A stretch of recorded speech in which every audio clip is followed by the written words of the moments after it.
Guten Morgen, half a day and heck in. It's time for more Phoenix Wright Ace Attorney. Game 1. And as we know, it's Friday, which, by the way, I didn't realize. Happy Friday the 13th.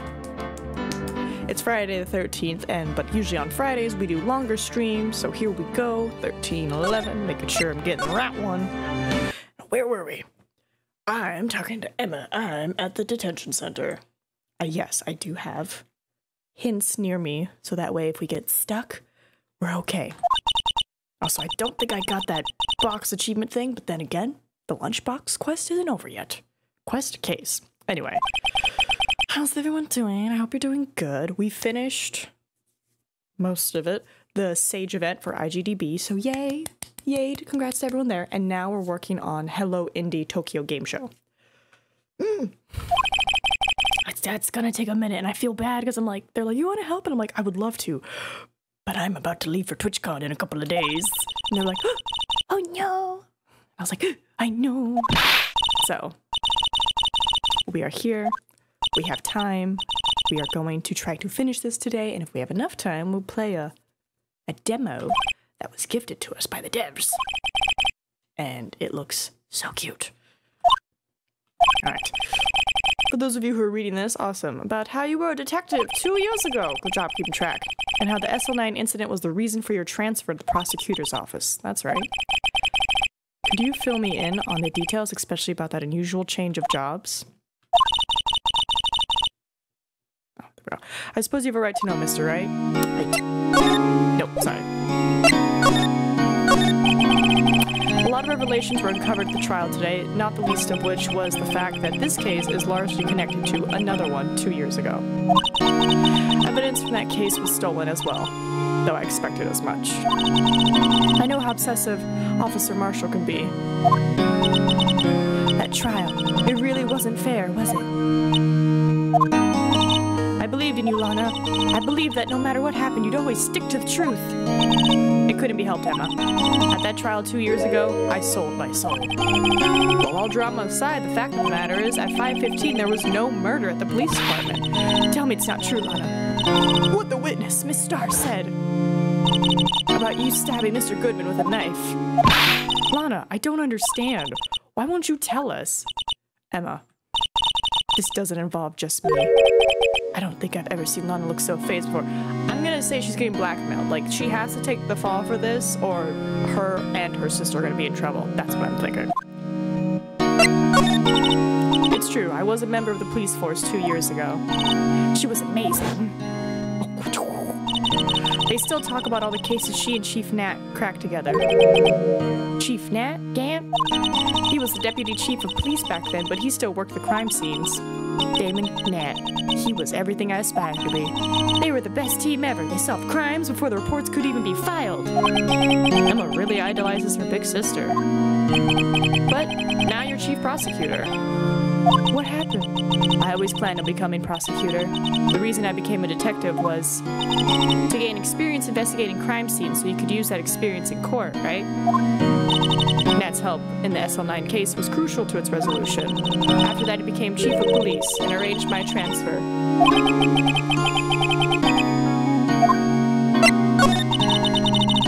2 years ago, I was second in command of the detectives investigating Dark.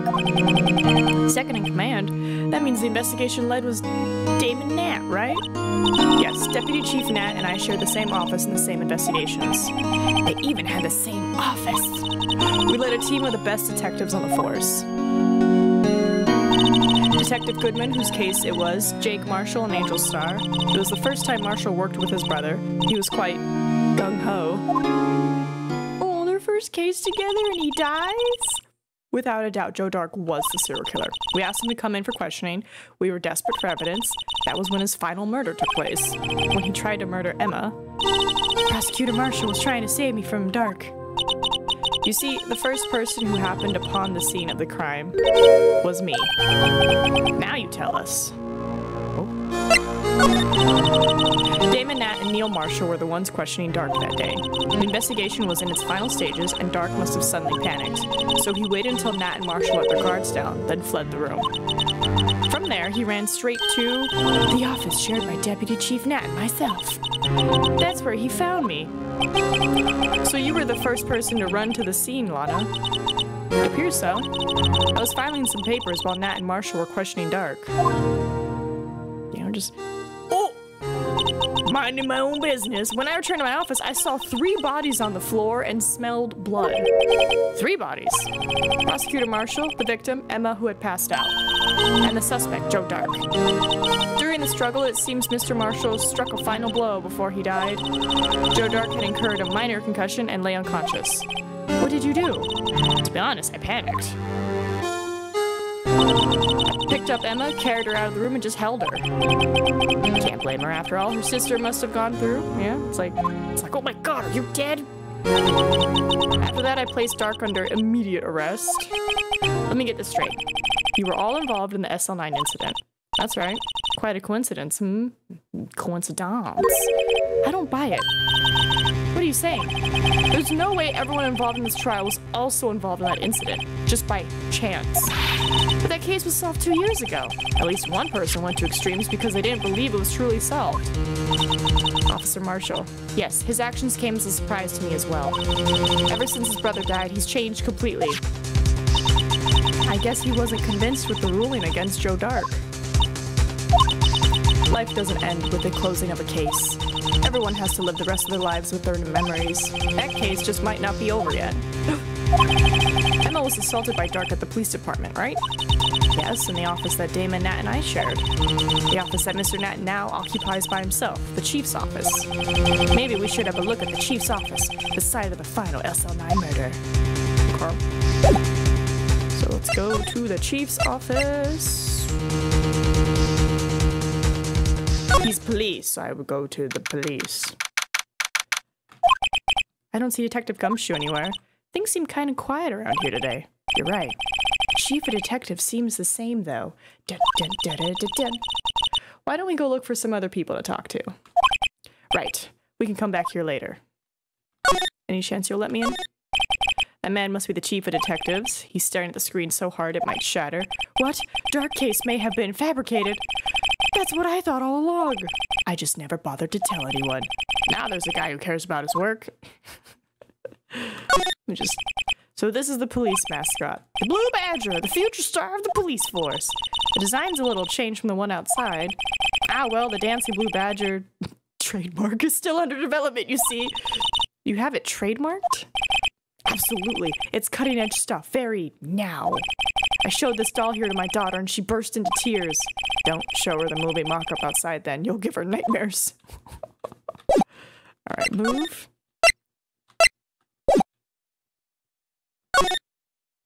Police department entrance?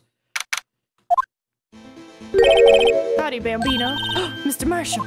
I never thought things would turn out this way when I woke up this morning. Que sera, sera. You'll never know where life will lead you, eh, Bambino? I should have known my luck had run out when old Billy dried up this morning. Billy? Must be his pet cactus. Say, where are you headed? Just over to the prosecutor's office for a little interrogation? It's a voluntary appearance, but we all know I won't be coming back. Sorry, but you can't go in the evidence room today, partner. But Mr. Marshall, why did you do it? Why do prospectors head west? If ever there was a case I needed to know the truth about, it was that one. Before you turn yourself in, Mr. Marshall, would you mind telling us exactly what happened? Looks like I won't be getting a steak lunch today. Okay.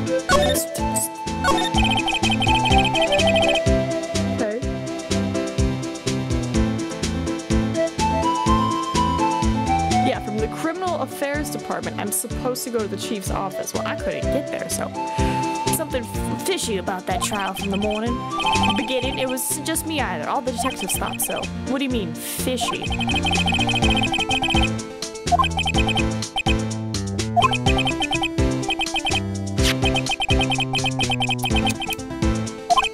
That was Joe Dark's, alright. But In the initial autopsy report, a question was raised. A question? The blade of the knife was not a perfect match with the wound the victim sustained. What does that mean? It means that there is a good chance that knife was not a murder weapon. However, in the report that was finally submitted, that possibility had been erased. Could the facts have been concealed with forged evidence? That case left behind scars on all of us. The scars that the SL9 incident left behind.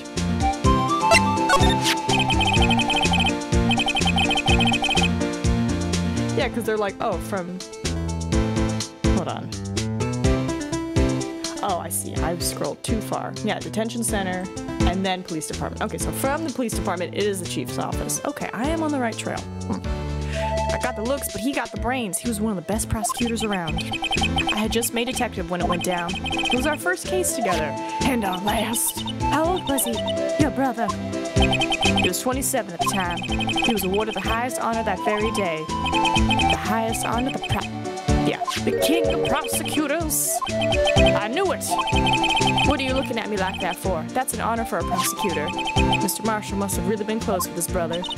That day the SNI incident took place, that wasn't the same day as... That's right. It was the day of the evidence transferal. Interesting. It was drizzling that morning, and by nightfall there was thunder. I can't believe 2 years have gone by already. I tried to steal the evidence so the case wouldn't die. Apparently someone tried to stop you. Detective Goodman was murdered, and the evidence locker was empty. There was something going on behind the scenes in that case. We all knew that later. Every detective involved in that investigation, save one, was taken care of. Taken care of? Oh, like... Miss Starr was fired and I was demoted and boxed away in a tiny room. Oh, that type of thing. Not like, I'm gonna take care of you. Like, I'm going to make you love your life versus take care of him. You got it. What about Detective Goodman? If they did something to him too, the commissioners would get suspicious. No, they were careful enough not to be too obvious. They? Who are you talking about? Don't get upset, Bambino. I mean Damon Nat and Lana Skye. What? Investigation lead, Damon Nat and his second-in-command, Lana Skye. Why would they do that? There wasn't a person on the force who hadn't heard of that duo. That case was the biggest step in both of their careers. After the case ended, Lana transferred to the prosecutor's office, right? Yeah, Damon Nat, the new chief of police, arranged for that to happen. She's never been the same since she left. Everyone who knew her said so. Chief Prosecutor Skye was totally different when she was a detective. Now that he mentions it, Emma said something like that too. Tell me, what happened to my sister? Sorry, Bambino, but her secret is too well guarded. I never found out. Lana's secret. It all has started 2 years ago. So there you have it. That's my story. Did you enjoy it, partner? It was certainly enlightening. There's one thing for sure I found out in court today. That boy Edgeworth isn't my enemy. He was the one who used falsified evidence to get a guilty verdict, but someone else was the one who gave him that evidence and planned everything. That someone was Damon Nat. Don't believe me? Well, I don't blame you. I won't even be a patrolman after today. Too bad I won't be around to work with you when you become a real scientific investigator. Adios, Bambino. Okay. To the...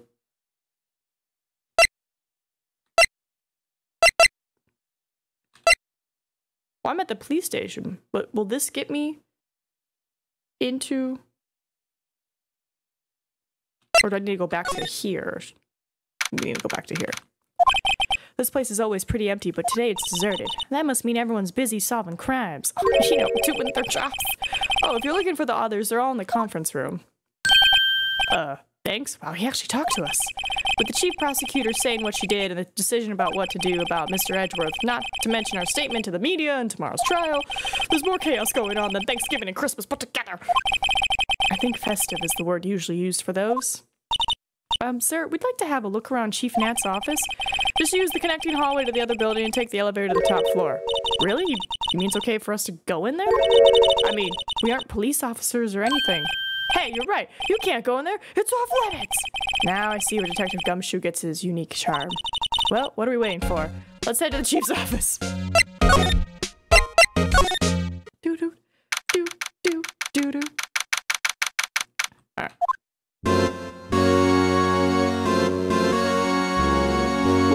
photo.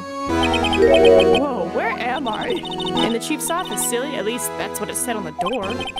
Check out that pipe organ. That's real, isn't it? Yeah, I used to take organ lessons in kindergarten. They used to call me Little Miss Bach. I thought I was a genius. Oh! I clicked too fast, my bad. I never could remember where C was. Hmm? Oh, hi. Oh, it's you two. Chief Nat. He put that paper he was reading in his desk. So, Rido, have you been swimming lately? No, I haven't. I've been kind of busy lately. I can appreciate that. I've had my hands full with Mr. Marshall's misconduct and Lana's provocative statement. Provocative statement? Oh, you mean about the forged evidence? 2 years have passed since that incident. My, how time flies. That picture. See that big picture on the wall over there? That's a picture of Lana, Neil, and me. So this is Mr. Marshall's brother, Prosecutor Neil Marshall. Okay, so we're near the statue, got it. We took it to commemorate our work together. Something's not right with this picture. It does look pretty sus, 'cause it's like, it's blocking, you know, Lana's being blocked by it, which, what? I can't quite seem to put my finger on it, though. Is it the sword? In the trophy?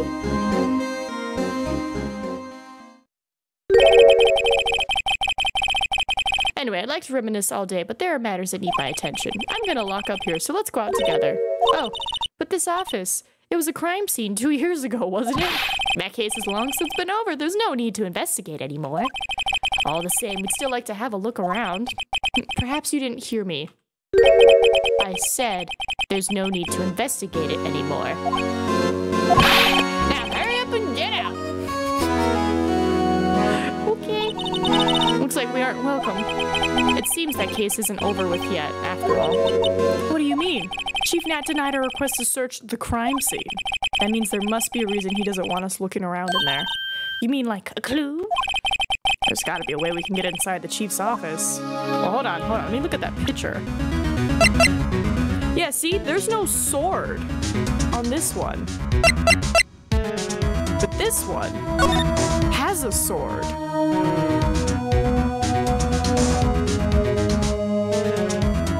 Also, this interesting highlight around this. I'm sorry, was he the serial killer? Ooh, or maybe during the struggle, Neil fell on this, and that's how he got the stab wound, right? And then they took whatever weapon off of Dark, and were like, oh, Dark killed him. So, okay, but he still then got killed. Why would they make it seem like... Interesting. But then why does this have a sword, but the new one doesn't, if it's supposed to be the same trophy passed around? Maybe that's the murder weapon? I don't know. Something in there is going on. Alright. Criminal affairs. Hey, pal! Detective Gumshoe, aren't you supposed to, be in a meeting? I'm, just taking a breather. My feet hurt. From sitting so long? Actually, from serving everyone coffee. Sounds like Detective Gumshoe's still out of the loop. Aww. Say, have either of you seen Mr. Edgeworth? Edgeworth? No? Why do you ask? He's under fire from both the police department and the prosecutor's department. It's almost like the battles between you two in court. That sounds serious. Is it because of what my sister said? That's basically what it all boils down to. That falsified evidence 2 years ago? Now Mr. Edgeworth has the whole world after his blood. Yikes. Alright, let's chit-chat you up, buddy. But why would Edgeworth be blamed? It's not like he knew the evidence was forged.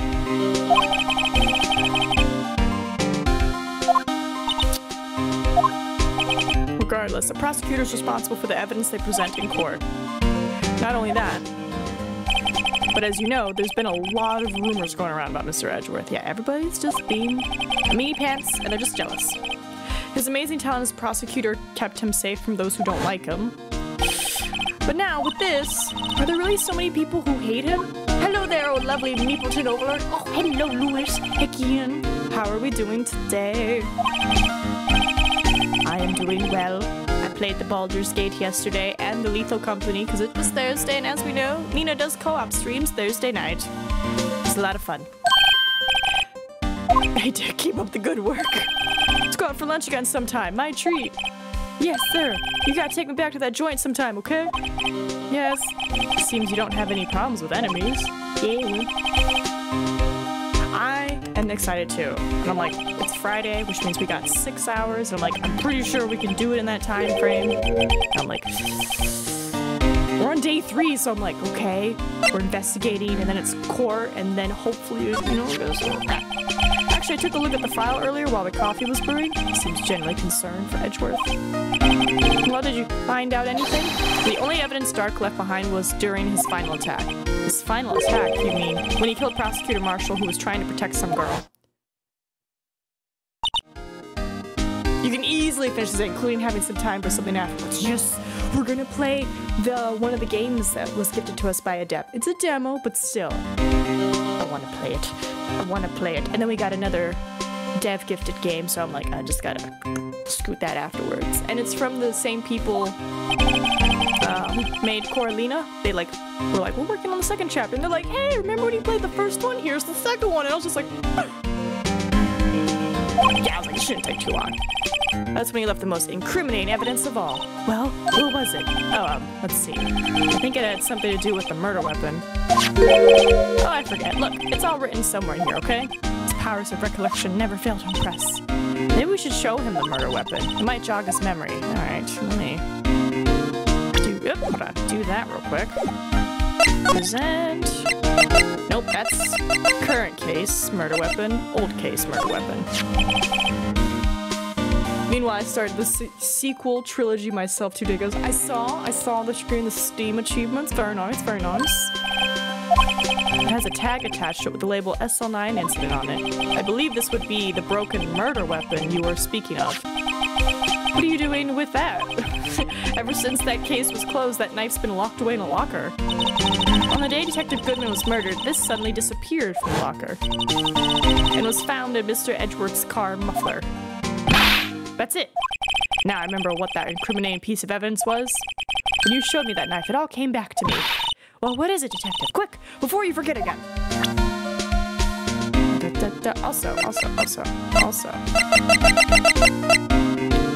I'm pretty sure that this is what killed Neil. But I'm also curious about why there's a sword here. Back in the mag. Alright. Crimes. Was 42 at the time of the crime. He was just your run-of-the-mill businessman. Businessman? What made him take to serial killing? One day on his way home from work, he hit someone with his car. With his car? So it was an accident. An accident, yes, but it transformed him into an animal. An animal? He killed a man that witnessed the accident. Then he killed a lady who saw the second crime. A kid walked by just then, so he killed him too. Then he was burying the bodies. A jogger came upon the scene and was killed as well. Finally, he turned himself in. Seems he was a pretty careless animal. Wow, that was just... Oh no, an accident. I better stop this. You just ran that guy over. You didn't see nothing. Oh my god, you just killed that guy. God damn it. Horrible. Horrible. There wasn't a single shred of evidence. So he turned himself in? Yes, but in the middle of his questioning, he fled and murdered his final victim. Prosecutor Marshall. That crime was witnessed by someone too, but luckily Dark was arrested on the spot. Burying bodies and a pretty careless animal. Then how come... Right, it was like, if he was found burying the bodies and then killed the jogger, and then he's like, you know what, this is way too many bodies. And he's like, I'm gonna go churn myself in. Why not go to where the bodies were buried? I don't know. It's a good thing that last witness wasn't killed. That last witness? That was Emma. This knife, it was Joe Dark's, wasn't it? That's right. We traced it back to the store he bought it at, plus it had his fingerprints on it too. But no one actually witnessed him using it to murder anyone, right? That's where his luck ran out. When you take a good look at the knife, you'll see it's broken. You don't have to take a good look to notice that.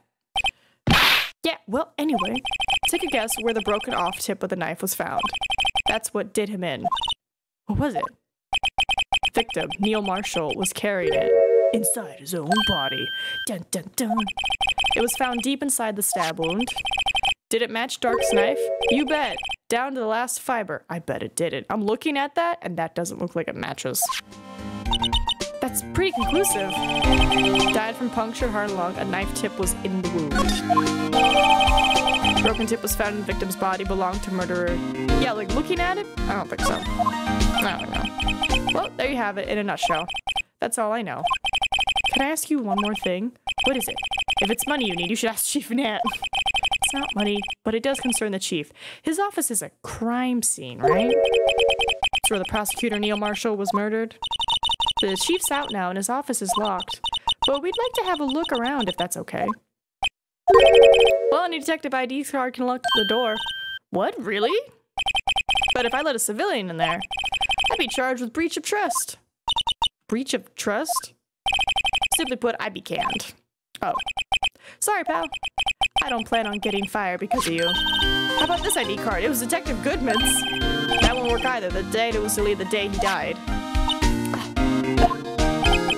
So in other words, Gumshoe is our only chance of getting to that office. I wonder if there's something we could show him that would make him change his mind.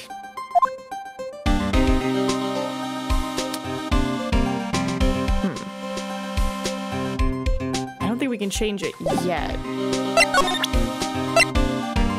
Right, because he gave me this. I don't know. We'll just check. Advice with you as a detective. If you don't have a clue, keep your trap shut. Okay. Okay. Alright. Well, maybe we can get something from the prosecutor's office. Prosecutor's office.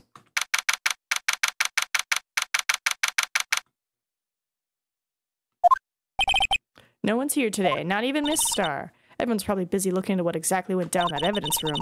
That must be what the detectives are. But we proved in court today that on the day of the crime, no one was murdered in the evidence room. Yeah, I thought we were finally making some headway in our case. But instead it looks like we just ended up making Lana look even more guilty. Hang in there, Lana. I've got to find all the answers by tomorrow. Dun, dun, dun, dun, dun, dun. Hi, prosecutor's office. See? It doesn't have a knife. I wonder if Edgeworth is back yet. There he is. It looks like he's writing something. What? What are you doing here? You sure was quick to throw that paper on the floor. Tough day in court, huh? Yeah. I've had to live the past 2 years with rumors flying around. What's another allegation to me? Cheer up, Mr. Edgeworth. I'm rooting for you. That's Edgeworth for you. Always trying to hide his real feelings. So what do you want? Unlike some people, I don't have all day. Well, 1 second. What is this about? Ow. I wonder what he was writing before. Come on, Mr. Wright, let's take a look. Are you crazy? Edgeworth is sitting right there. Just distract him. I'll check it out. Hey, Edgeworth. Is that Detective Gumshoe out the window there? Oh no, he's falling to the ground. Hold on. First, let me see what this girl's doing crawling around my feet. And just, oh, he found me. He didn't even look. What? Letter of... If you're having trouble reading, I'll read it for you. It says letter of resignation. Resignation? Edgeworth, you don't mean... I'm tired, right? Edgeworth, as his name implies, he is too sharp. I feel as if something inside me has died. Oh, but Mr. Edgeworth, none of it is your fault. I know the path I've walked. You don't need to tell me. I'm just depressed. And the path I've walked just hasn't been a just one. I can't forgive myself for what I've done. And no one else should forgive me either. So edgy. Uh-oh, I think he's serious. Mr. Wright, please, you have to do something. This letter of resignation. I wonder if I can use it for anything. Ooh, we can use it for Gumshoe. Because Gumshoe's like, he's my buddy. He's my bestest buddy. He's my pal. There we go. There's no excuse for what I've done. 2 years ago, I used false evidence to obtain a guilty verdict. Now, you did it. That's what it all breaks down to, and nothing I can erase that fact. But you didn't know, did you? Did you? I mean, that the evidence was falsified? The police department and the prosecutors share a bond of trust. And If that bond is broken, we stand to lose everything. The police department's error is my error, my responsibility as the prosecutor in charge. The fact remains the same no matter what excuses I might have. It's not an excuse if it's a fact. You're like, I didn't know it was falsified. And I trust the police to give me real evidence. Mr. Edgeworth, I take pride in my work.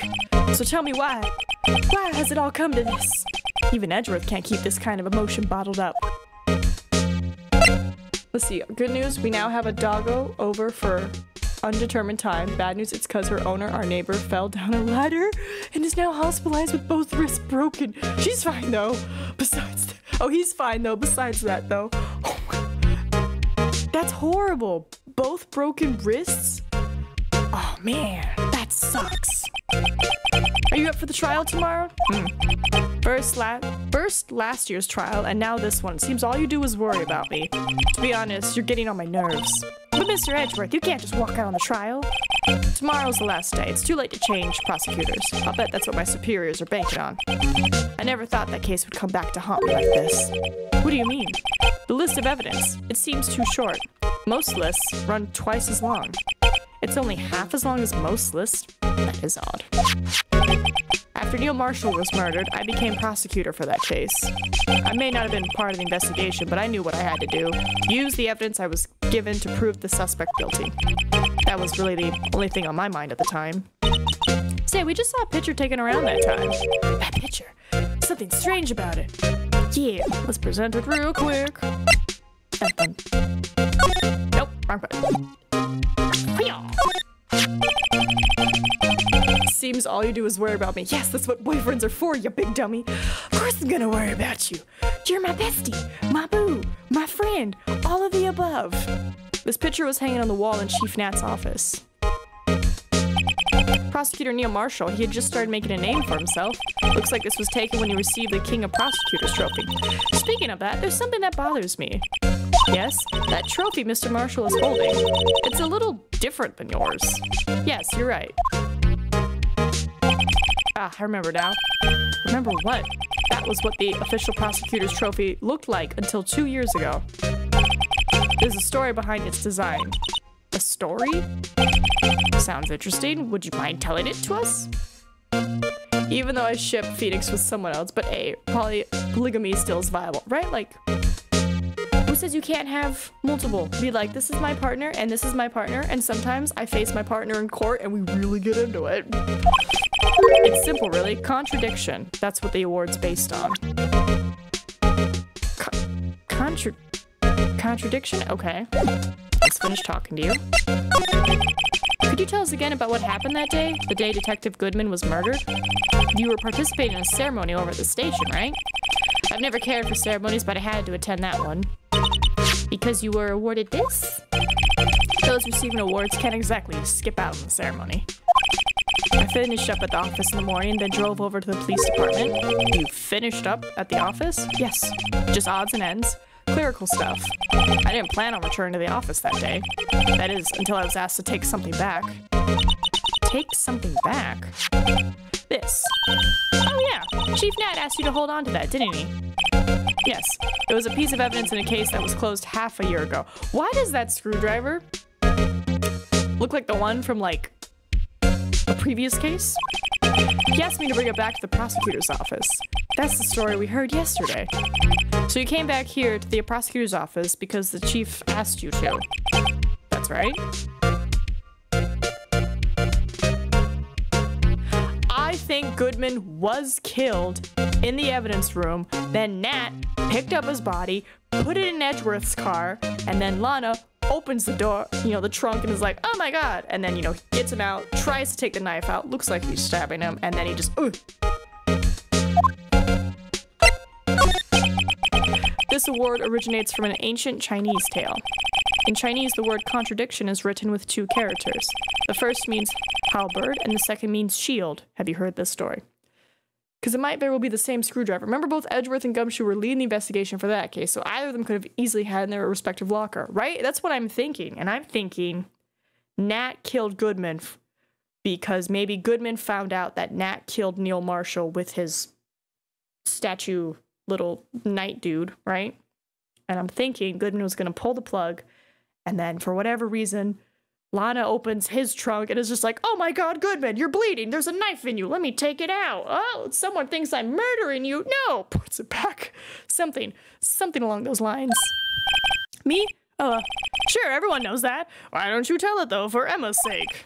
Very well. Just tell me the story. Ooh. Long ago in the kingdom of Chu, there was an arms merchant. One day he presented the king with 2 items. The first was a halberd he claimed could slice through any shield or armor. The second was a shield he claimed could withstand any weapon. Wait a minute. Objection! Those claims contradict each other. Very perceptive, but then again, you've heard this story before, right? Anyway, as you mentioned, the very descriptions of these items discredit them both. When the king pointed this out, the merchant was left speechless, and thus the Chinese word for contradiction was born. Halberd shield. Oh, I see. So the chipped shield and broken knife symbolize... Precisely so. They symbolize the merchant's items. The ancient tale ends with the merchant at a loss for words, but it's in our nature to pursue matters to their conclusion, even if it results in something as ugly as this. Wow, thanks, Mr. Edgeworth. I learned something new today. So did I. That's funny. If that's so, then why were you only given a shield? You'll have to ask Chief Nat. 2 years ago, he had the halberd part of the award abolished. Chief Nat.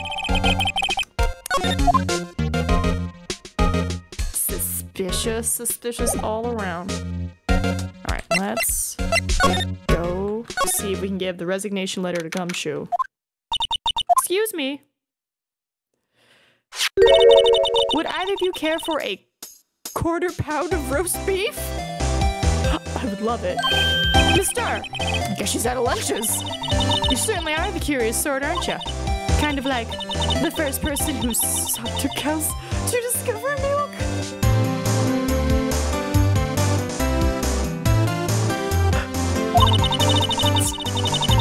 Still, I never thought you'd go digging up that case from 2 years ago. Oh, my eyes, I'm crying. Everyone in this trial was involved in the SL9 incident. Not only that, but the murder occurred on the very day the evidence from that case was due for transferal. This can't be all attributed to mere coincidence.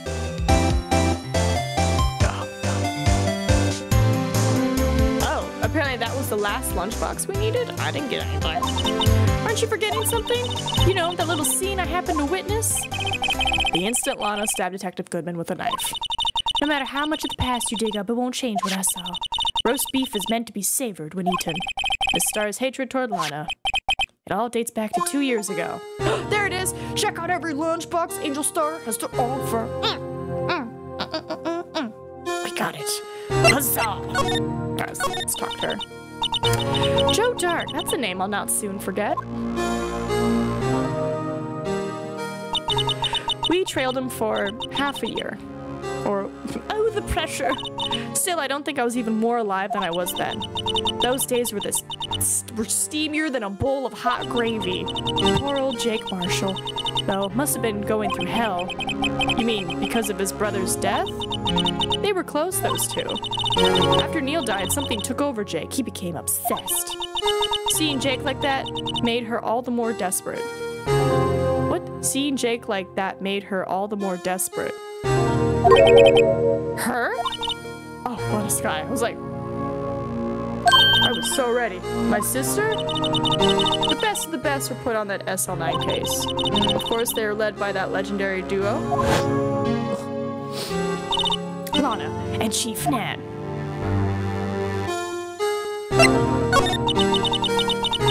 The legendary pair was the reason we were able to keep up our investigation. That's why we were so shocked over how it turned out. You mean with the forging of the evidence? Don't get me wrong, Joe Dart got what he deserved. Still, it was obvious the evidence produced in court was being manipulated. Items our team never found would suddenly appear, while other items were kept secret. That is pretty sus. We don't have proof anything illegal was done. Not yet, anyway. I'm proof enough of what happened. After that case, all of us, save Goodman, were relieved of our duties. Most without even so much as an explanation. It's pretty sus. Then Lana Skye transferred to the prosecutor's office and became chief prosecutor. Lana always wanted to be a prosecutor. Nothing's quite as simple as it appears. Huh? Lana Skye was merely being used as a pawn. Okay. That's my take on the matter. She was being used? Oh, my heart monitor is falling. There we go. Alright, Damon, Nat, and Lana Skye. Nat led the investigation with Lana's second in command. They were the best. They solved all kinds of cases together, didn't they? She's just so optimistic, so happy. Damon Nat's magnetism in particular was almost unreal. His magnetism? Well, by that I mean his ability to attract evidence. Attract evidence. He produced the most incredible evidence in the cases he handled. Incredible evidence, you mean? Oh, yes. There were rumors about him even back then. No one dared confront him, though. I take it she's talking about forged evidence. Back then, everyone looked up to Lana. All the detectives wanted to be like her. Really? Oh, yes. Myself included. I was a fool, really. She hated anything crooked and always watched out for the other detectives. Yay, sounds like she was a good person. That's why she was so concerned for Jake. Mr. Marshall. When Jake's brother was murdered, she felt as if she had lost her own brother. Okay. And then, because of that, she's like, he's going away. We're gonna prove it. If it wasn't for her, I don't think Jake would have ever recovered from his shock. That's what makes it all the more infuriating. Miss Starr. That's why I'll never be able to forgive her. Why did she have to turn so cold after that?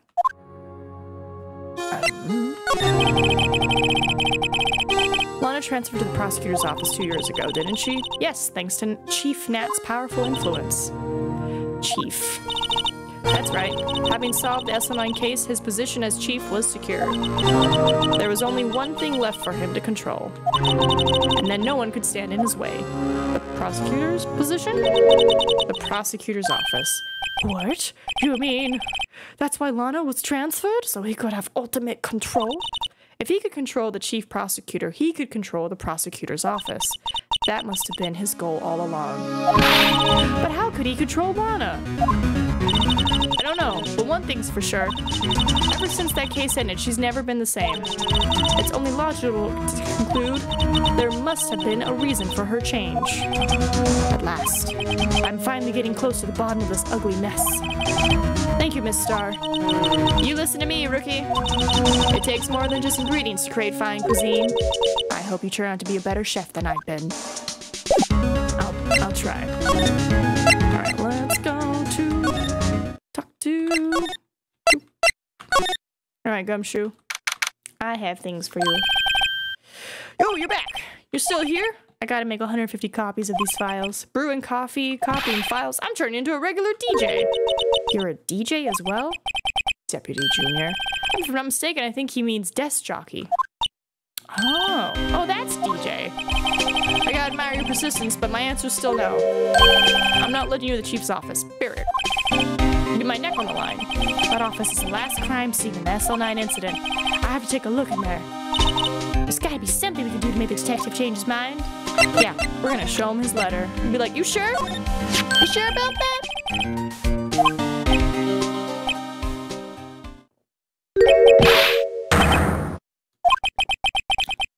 Is he ever not serious?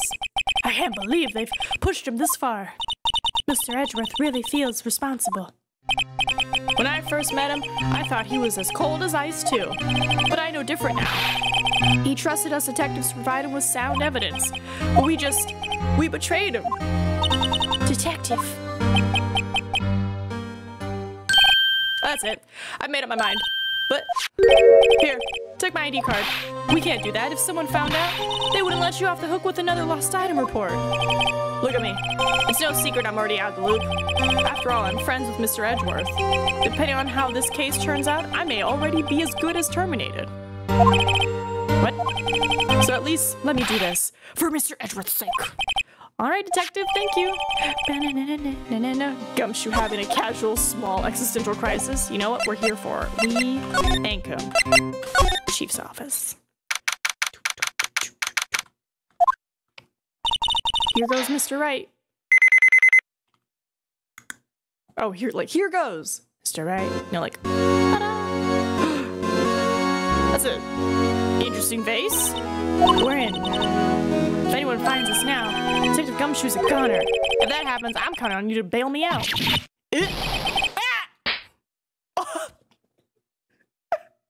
Just. Sorry, I thought you were a ghost. I didn't even know you could slap a ghost. Detective Gumshoe, what are you doing sneaking up on us like that? I wasn't sneaking. I was just worried something might go wrong. So I came to... If you're here, then what's the point in giving us your ID card? Gumshoe's ID crushed and rendered unusable and... Just... Hey, don't do that to my card! I hardly ever get a chance to come in here, so I figured I'd have a look around myself. Besides, we're all in this together now. You really do want to get fired, don't you? Not if we're lucky. Now come on, let's see what we can find out. I've got a bad feeling about this. Okay, hold on. This is so sus. This is the real deal, isn't it? This armor and these weapons? Sure is, pal. The chief doesn't care for imitations. First the pipe orchid, now this armor? Do you know how many taxpayer dollars must have gone into this room? You mean we're paying for this? That's it. I'm not paying 1 cent of my taxes. You don't have any taxes to pay. Shh. Be careful with what you say. Who knows? The chief may be hiding in this armor as we speak. I don't think he'd fit in there. Even if he did, he'd never be able to get back out. Cut it out. You guys don't know how scary that guy can be. Alright, let's go. This is a safe. Safe. That word is ripe with intrigue. Okay, if you say so. It looks like a code needs to be entered in this panel to open it. A 7-digit number. I think I just might know what it is. There's no way. Do you know what it is? I have a hunch. Oh, I know. You want to try my birthday? No? I think I know what it is. I have a better idea. Here goes nothing. There's no way. Because remember, we have that form.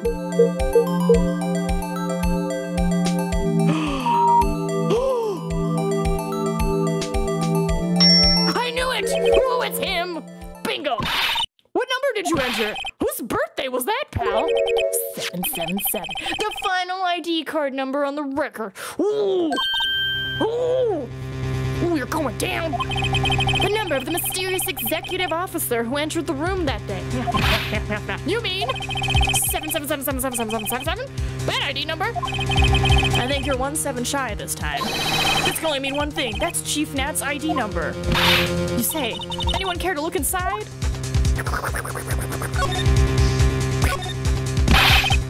Is there any money in there? How much does he have stashed away? Look, it's a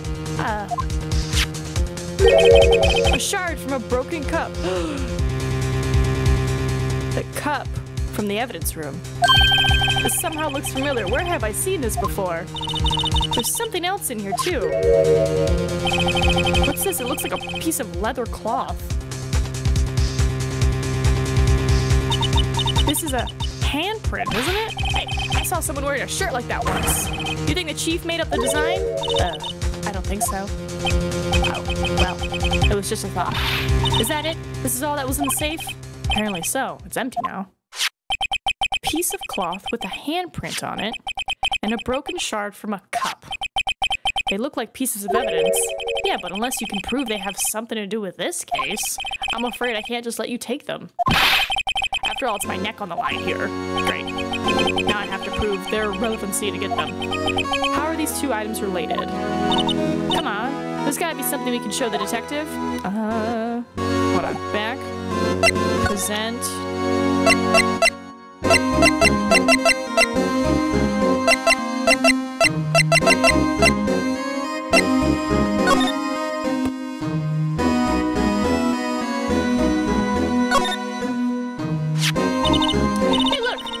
wanted to make out, but there are some dark red stains here. Looks like blood. There's a lot of evidence. Do you think Detective Goodman's blood somehow got on this when he was stabbed? Not likely. This blood looks like it's been here for months, maybe longer. This jar was evidence in the SL9 incident. That might be when the blood got on it. No, I want to present this to... what's his name? Hold on, did I hit the wrong button? I think I did. Present. Detective Gumshoe, could you have another look at this jar? I remember when the three of us put that back together. Ah, those were the days. It's kind of early to be nostalgic. Wasn't this a jar piece of the evidence from that case? That's right. One of the head shards had an SL9 incident sticker on it. Doesn't this ring any bells? You know, that fragment we just found? You mean this one that was in the safe? Yes, that one. That was in the safe. Now that you mention it, it's ringing a lot of bells. Let's see if it fits. Assemble fragments. Here, let me see that shard. I'll take a crack at this. Go ahead, pal. Show us what a rookie can do. Mr. Wright, here's some glue. If I can piece this together again, I'll prove Chief Nat was knowingly hiding evidence. Here goes. Okay.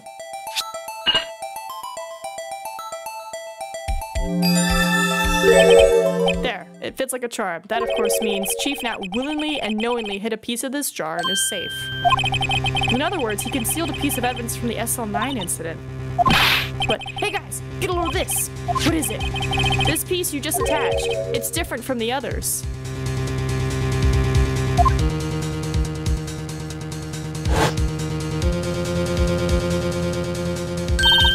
There's a reddish line on it.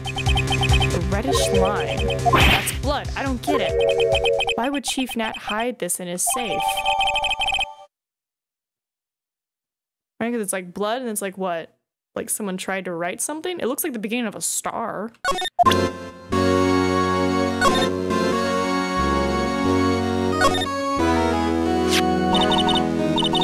It's hard to make out, but there's a dark red stain here. Oh! Is it kanji? Because, you know, like... this one's a line. That is odd.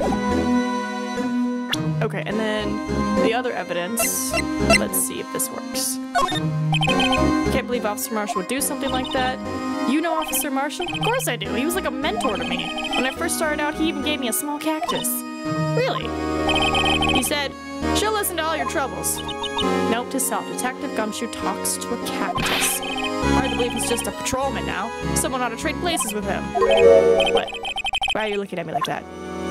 Okay, that's not what I was hoping for. I was hoping the, like, handprint would be the same as that handprint.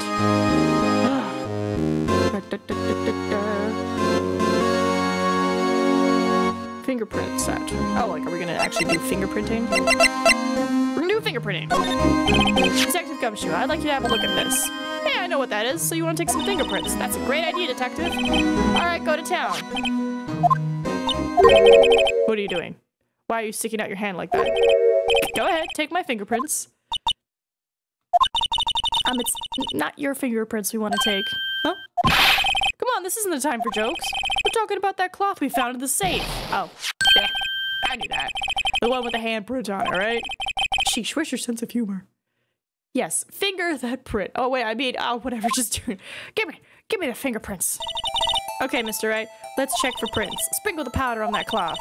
Then, once you've absorbed into the prints, blow the rest away. What are you, my mom? I don't have to be told 1,000,000 times. All right, let's get this over with. There we go. Dust, dust, dust, dust. Dust, dust, dust, dust, dust, dust, dust, dust. All the dust. And then we go, blow. I gave it my best shot. That kind of result won't be any good for matching prints, but it doesn't look like we'll get a cleaner result than this. Okay, let's try a different finger then. I mean, honestly, this looks like a really good one. Somebody needs to play Sandstorm.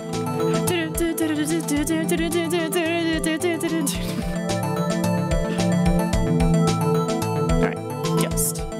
Woo. That's a good one. Oh, but it needs more. More dust. dust. And then, alright. Who's it gonna be? It has a little notch in the center.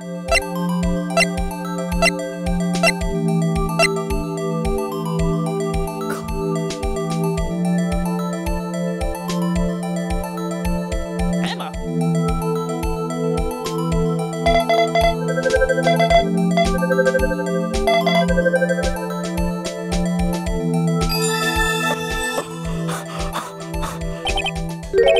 How can this be? What are Emma's fingerprints doing here? Hey, you found a match? Whose fingerprints were they? Are you a murderer? Huh? Oh, it seems the prints are too old. Is that what happened? Did Dark not kill Marshall? And Emma somehow accidentally killed him and they were like, we gotta cover this up. They aren't clear enough to get a match. Oh, that's too bad. I thought they'd be Dark's prints. Psst. Hey, you, over here. What's going on here? What are the kids' prints doing inside the chief's safe? Don't ask me. Let's just keep this information from Emma for now. Here, maybe you should hold on to this. I think that's what it is. I think Emma accidentally killed Neil Marshall. And then because Chief Nat knew this, he's like, I'm going to get you prosecutor. I'm going to make sure your sister doesn't go to jail. But you're going to do what I say. And that explains why Lana had to get the dead body from Edgeworth's car. Oh my God, it's beautiful. Praise the Lord for Emma being very naive. That's crazy. All right, a desk on the other side of the room. Was that your sister's? All right. Yep, that's where I was waiting for Lana. On that day 2 years ago. Is anyone using it now? No, sir. This is entirely Chief Nat's office now. He practices a strict policy of preserving the crime scene.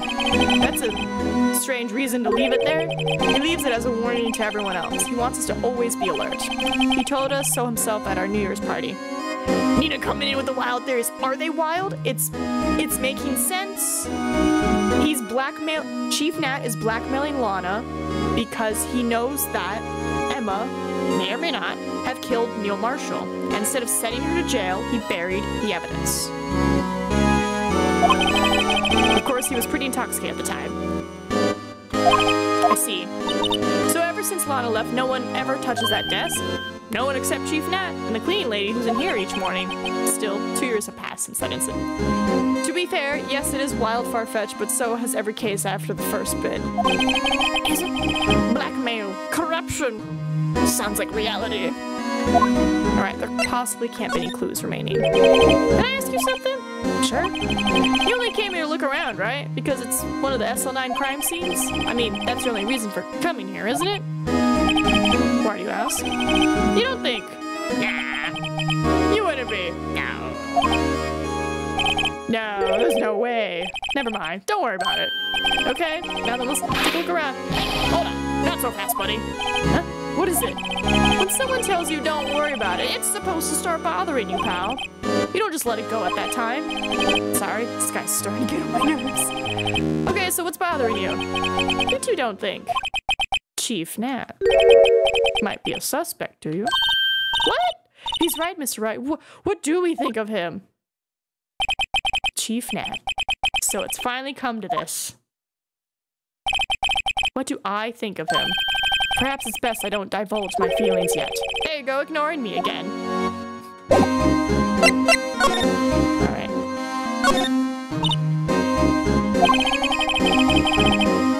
Wait, this is his desk? Wait, so Lana's desk is the fancy tech one over there? Oh, it's just you two. Chief Nat! He put that paper he was reading in his desk. Ooh, yeah. I wonder what he was reading. This looks like a list of evidence. A list of evidence. In most cases, this list runs twice as long as this, though. Hey, look at the case name. Huh? SL9 incident? I wonder what this is doing here. Hold on. Detective, what did you just say? I said, I wonder what? No, about the evidence list. Normally they're twice as long. That's right. I guess there wasn't a lot of evidence. A half-size list of evidence. This list of evidence. The list, it seems too short. Most lists run twice as long. What would the other half of the list be doing here? I knew it! The chief must be hiding something about that case. It would appear so. Evidence list added to the court records. Oh! Take that, you fool! Alright, well, was that any help? Of course! Thanks to your ID card, we were able to get some hard evidence. Now that's not very kind, is it? In other words, if it wasn't for his ID card, he would have been useless. Isn't that right? You and the code. Chief Nat! We didn't think you'd be back so soon. Fortunately, I'm a man who believes in signs. As I was walking to my meeting, I happened to look out a window and saw a stray dog run right into a pole. Just then I thought of a certain detective. Do you mean me, sir? Now then, I'm afraid I'm gonna have to ask you all to leave. Yes, sir. Sorry. Oh, you in the coat. Me, sir? Drop off your ID on the way out. You won't be needing it anymore. But sir! Now get out. He looking evil and mean. We'll be on our way too then. Wait, you, the one without the spiky hair. Don't go yet. Me, sir? I'd like a word with you. But sir, I'm not a licensed scientific investigator yet. You with the spiky hair, you're free to go. Mr. Wright, no, don't leave. Don't leave. You left a minor with a potential murder suspect? Look, pal, I've told you once, I've told you 1,000 times. The chief's office is off limits. But no, you just had to go sneaking in there like that, didn't you? I thought you said you didn't care anymore if you were fired. Yeah, but if I knew it'd be like this, I never would have said it. Now that I've seen the evidence Chief Nat was hiding in his office, I think I'm finally starting to get the picture. But why has she kept eerily silent about it all this time? Anyway, you listening to me? I'm gonna try to smooth things over with the chief again. Later, pal. Where's my friend? After that, I heard from Emma. She said the police wanted to ask her some questions, so she'll be busy for the rest of the day. Okay.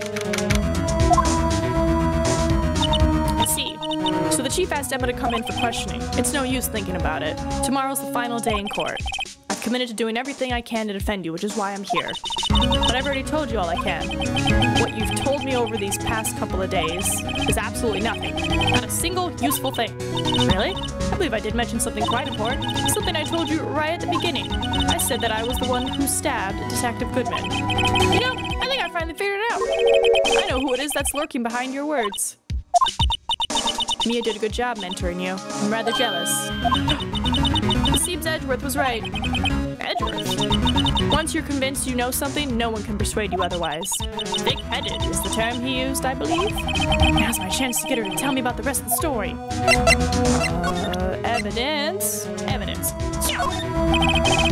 Showing evidence is going to do me any good. I've got to get Lana to tell me everything she's hiding. Oh, you're evolving by leaps and bounds. I'm starting to see the hunger in your eyes. Okay, not yet. Let's talk to her first. I have to admit, I was more than a little perplexed at first. You insisted you did it, yet there was no incriminating evidence. That's when it hit me. It's not that you're unwilling to tell the truth. It's that you're incapable of doing so because of a certain individual. What an intriguing notion. A certain individual, you say? So you think I'm protecting this person? Protecting? No, I think afraid of is more like it. If I'm not mistaken, the person in question may have persuaded you to silence. For argument's sake, Mr. Wright, whom may I ask is this person you're speaking of? The one I'm supposedly so afraid of. What is this person's name? Would you take that? Well, Miss Skye? Mr. Wright, you are addressing the chief prosecutor. Do not forget your place. I take it she's still not ready to spill the beans. My apologies. Could you please tell me a bit more about what you think you know? We were partners until 2 years ago. I respected him as a detective. Assuming he is respectable, then tell me something. Why would he try to hide his crimes? His crimes? Both you and Edgeworth will be brought before a board of inquiry for what you did. Specifically, hiding and forging evidence. Of course, these are serious offenses. Why is it, though, that Chief Nat's name was never mentioned? Chief Nat. Edgeworth didn't know the truth behind the forgery. The only party who could have possibly tampered with the evidence was me. I had access because I was second in command of that investigation. Yes, you, but also one other, Damon Nat. If you intend to accuse Chief Nat, you'll need more than just words. Show me proof that Chief Nat falsified evidence in that case. Ah, no. Hold on, I got you. Now I showed you the evidence. Take that! I just found this in a safe in the chief's office. This jar piece, and this piece of cloth. Do you know what these are? They're pieces of evidence from the SL9 incident. The person concealing evidence was none other than Chief Nat himself. Now tell me, why are you taking all the blame for him? Touché, Mr. Wright. It's as you surmised. I cannot disobey the chief's orders, even if it means being found guilty for murder. Why not? Come now, Mr. Wright. You can't possibly expect me to be able to tell you that. 3 days ago, I had no choice but to cooperate in the murder of Detective Goodman. Or perhaps I should say, follow orders. Yes, that's more accurate than cooperate. Although I can't tell you the details, I can say that I was given an order that day. I need you to dispose of Bruce Goodman's body. You'll find it inside the trunk of Miles Edgeworth's car. Just as I suspected, despite what everyone believes, you were not the one who murdered Detective Goodman. Correct.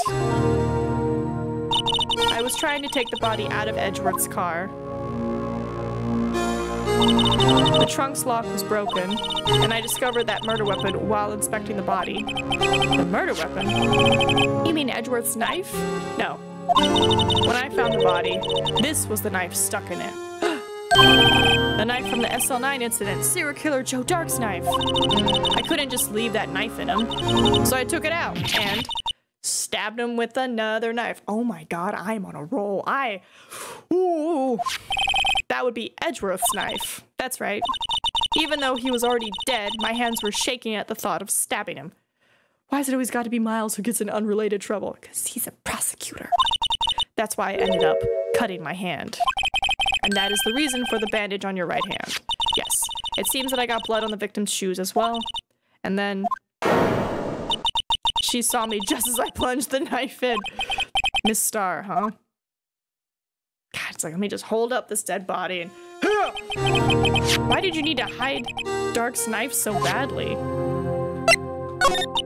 It took a lot of work to finally close the Dark case 2 years ago, but it was over with. I didn't ever want it to be opened again.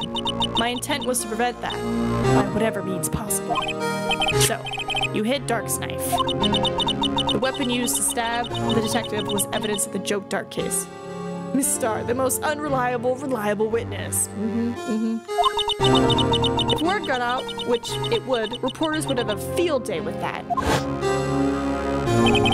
So you wrapped the knife in your scarf and hid it. In Edgeworth's exhaust pipe. Right. Then I called my sister. Oh. To tell her what happened and to ask her to hide the knife that was inside my muffler. And that's why she said muffler. You asked Emma? I didn't want anyone on the force to know about this. That would explain why Emma's so confident about Lana's innocence. Speaking of phone calls, I had a bad feeling about one of them that day. Bad feeling. The truth is, after I received those orders from Chief Nat, the first thing I did was make a phone call. A phone call to Patrolman Jake Marshall. To Marshall? Why on earth would you call him? The lead investigator for the SL9 incident had been murdered. I wanted that fact to be kept hidden, and I needed help. He was the only other person I could trust. Or at least, I thought I could trust him at the time. However, it seems that after I spoke to him, he went off on an escapade of his own. Oh, you mean... Not wanting the case to die, he decided to take things into his own hands. Which led to this. He disguised himself as Detective Goodman and tried to steal the evidence. He had already stolen the ID card, but it seems he still hadn't made up his mind to break into the evidence room.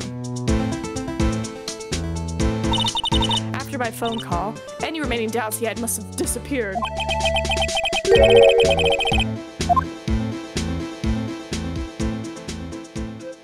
Poor Meekins. He got assaulted. I'm afraid that's all I can tell you. But Lana, you've earned my respect, Mr. Wright, both as a defense attorney and an investigator. Now please, don't pursue this any further in court tomorrow. Tomorrow's trial. There's only one way to drive off Lana's demons. I've got to get to the bottom of everything. Detective Goodman's real murderer. And what went down in the chief's office 2 years ago.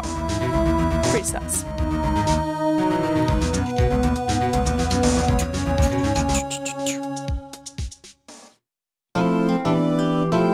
Alright, yes, please save, because we are doing fantastic. Trial former. Trial former.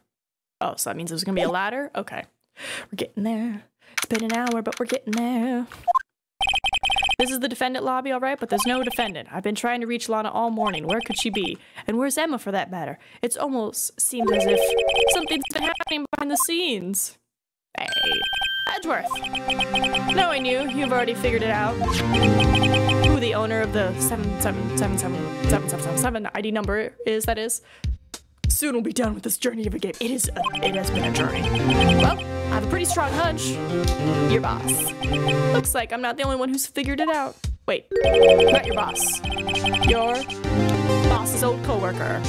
You know, the only reason this trial didn't reach a verdict yesterday is because there was still room for doubt regarding this ID record. If that number does belong to whom you suspect, then no doubt will remain. After all, he hasn't been officially charged with anything. True. Not yet. In any event, once all doubt has been removed from that list, I can call for a ruling. 5 minutes, right? And Chief Prosecutor Skye will be found guilty.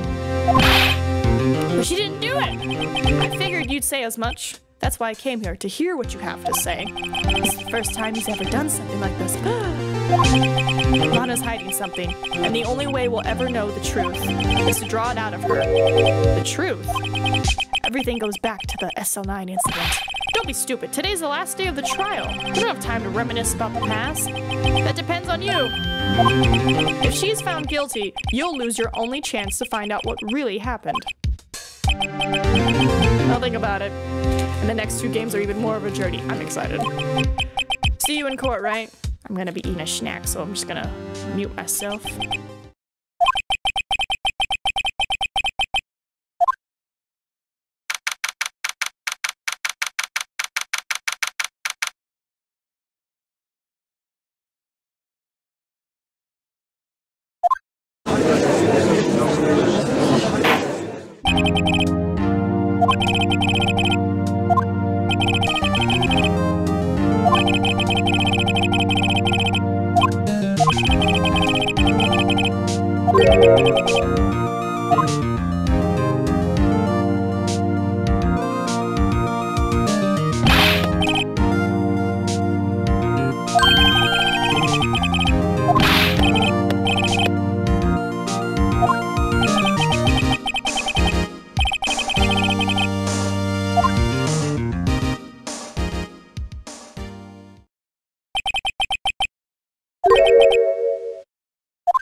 Yeah.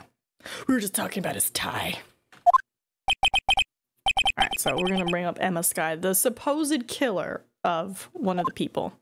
There's a whole thing. There's a whole backstory. Yeah.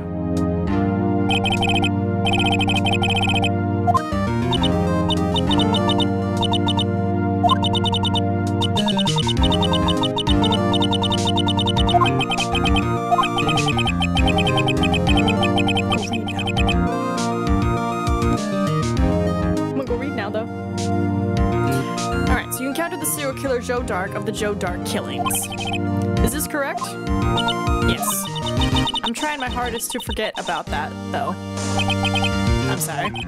But I'm afraid I'm gonna have to ask you to recall those events one more time. Mr. Edgeworth, please remember this trial concerns the murder of Detective Goodman. Is an incident that was resolved 2 years ago really all that relevant? Yes. It most certainly is. Well, okay then. You sure gave in fast. Now. Please testify about what happened 2 years ago. The trip to yesteryear has finally begun. It's bound to lead to the truth behind this trial. Boom, boom. Ba-da-ba-bum, bum. Yeah, Rumi essentially was getting the too long didn't read overview. So I was just like, he's this, and has this, and I'm thinking it's this. So like, just like quickly going over it. And their comment was, is he religious? And I'm like, why? He's like, he's got a cross. And I'm like, well, it's a tie, but like he does have a giant pipe organ. So I'm like, maybe he thinks he's better than everyone. I was waiting in my sister's office that day. A man came running in and took me hostage. Neil Marshall rescued me, but I'll never forget what I saw in that instant. A man raised up his knife and stabbed Mr. Marshall in the chest. But it was dark. Praise the Lord for the judge not having any spine or balls. He's just like, it's a good thing you weren't harmed. I passed out. I don't remember much. That's understandable. However, please tell me, Mr. Edgeworth, what does this testimony have to do with Detective Goodman's murder? That will soon become apparent, Your Honor. You've got to admire him for his courage, considering he has no evidence. Very well. The defense may begin its cross-examination. Okay. How can you remember, but then not remember? Give me that. Like, I remember what I saw. But I'll never forget. Can you tell us about that? Mr. Marshall jumped on Dark just then. the lights went out. Lights went out? Yeah, how did you see? It was just about this time of year. There was a terrible storm going on and the lightning struck nearby. So electricity went out. Wait a minute. If it was pitch dark in that room, you shouldn't have been able to see anything, right? Right, but just then lightning flashed again outside. That sudden flash left an unforgettable image of the scene in my mind. I see. I told the detective about what I saw then. The detective? Yes, Detective Goodman. He was in charge of the case. Detective Bruce Goodman, the victim. So you spoke with Detective Goodman about this 2 years ago? Yes, that's what was so scary about this trial. And you told Detective Goodman about what you saw. Yes, but at the time, the words just wouldn't come out. That's why I drew a picture. A picture? Yes, I think she mentioned that before. Well, Mr. Wright, have you heard enough? This picture the witness drew. I believe it has a very important meaning. But the list of evidence I was given 2 years ago didn't contain a picture. Witness, would you mind if we added this statement to your testimony? Yes, Your Honor? I drew a picture of that scene once, but it seems to have been lost. Hold on, not lost. Is it this? Objection! Mr. Edgeworth, this little girl put all her heart into drawing that picture. And yet you would insist on denying its existence? Hey, I'm not the bad guy. I'm the bad guy. Duh. Billie Eilish song playing in my mind. Alright, all I'm saying is that as the prosecutor for that case, I wasn't handed such a picture. That may well be. But that doesn't mean it doesn't exist. Behold! Or yes. Behold! This is the evidence list for the SL9 incident. Please turn it over, Your Honor. Turn it over. Turn it. Whoa! What's this? Okay. Yes, what is that? Hey, that's it. That's the picture I drew. Indeed. 2 men appear to be wrestling here. But is that Joe Dark? Or is that Damon Nat? Objection! What's the meaning of this? What are you doing with that list? Me? Only the prosecutor in charge should have access to that list, huh? These lists, they're different from each other. What? It would appear, Mr. Edgeworth, that the evidence list you were handed 2 years ago was incomplete. These 2 lists fit together to form one. You can see the marks here, where they were torn apart from each other. So you see, Mr. Edgeworth, it's quite obvious what happened 2 years ago. Only half of the evidence in that case ever reached you. What? What? Damn. Yeah. About damn apples. Order! But Miss Sky, why did you draw your picture on the back of such an important list? Because that's what Detective Goodman handed me in the questioning room, Your Honor. Wait a minute. If this list was torn in half, then that means... Your Honor. Are you all right, Mr. Wright? Your eyes are bulging from your head. If the evidence list was torn in half, then there might be more of the drawing on the back of Mr. Edgeworth's list. Yes, it's quite conceivable. Mr. Edgeworth. It's possible. Let's see. Is something wrong? Do you even have to ask? Sorry, Your Honor. There is indeed something drawn on the back of my list. It's that thing.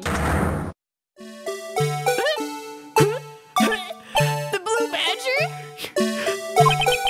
That's that thing. That thing that was dancing in the evidence room. Clearly, this act of vandalism is the work of a certain chief of detectives. I guess he was out of scrap paper. Evidence list restored and updated the court record. Very well. Witness, will you please testify about this picture you drew 2 years ago? Huh? Oh, yes, sir, Your Honor. What's wrong with Emma? she seemed to be thinking about something when she was looking at the picture. Did? Hold on. Alright, this is the picture I drew 2 years ago.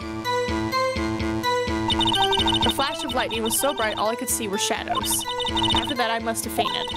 This picture shows exactly what I saw in that instant. That's not a lot.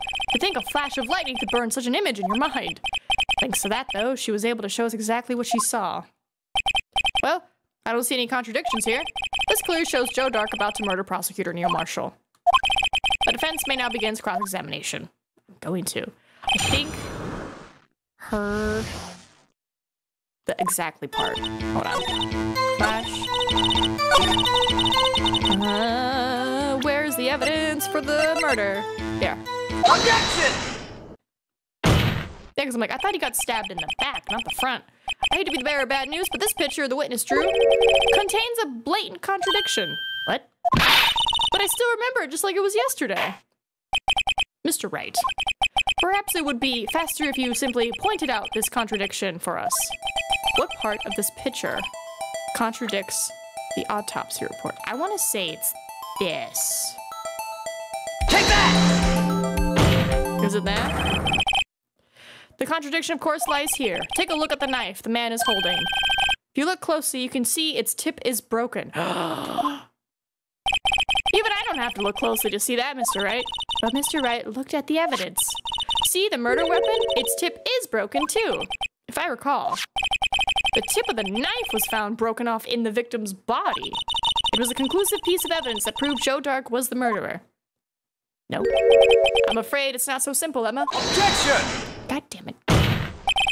And where, pray tell, could you possibly see a problem? It's obvious, really. The victim suffered a single stab wound to the back. If the victim was only stabbed once, then the murder weapon should have not yet been broken. Ah! What was the meaning of this? Perhaps the knife was broken beforehand. Objection! But then how'd the tip get in? Sorry, but I'm afraid that's not possible. The tip of the knife was found inside the victim's body.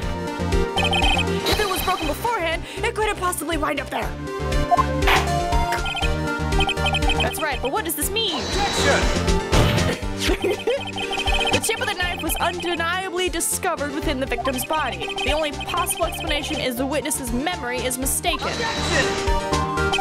That's why I asked her so many times if she was sure she remembered correctly. I believe you were annoyed at the time, but she was sure she remembered correctly. But there's no other way to explain this inconsistency. Not so fast, Mr. Edgeworth. There is another explanation. This is a lot of talk about tips entering someone's body. Keep it together, Lewis. We're professionals here. Have you forgotten already about a little something called falsified evidence? You're treading on thin ice, right? All I'm saying is that this broken knife tip might be the piece of evidence that was forged. You can't deny the possibility. No.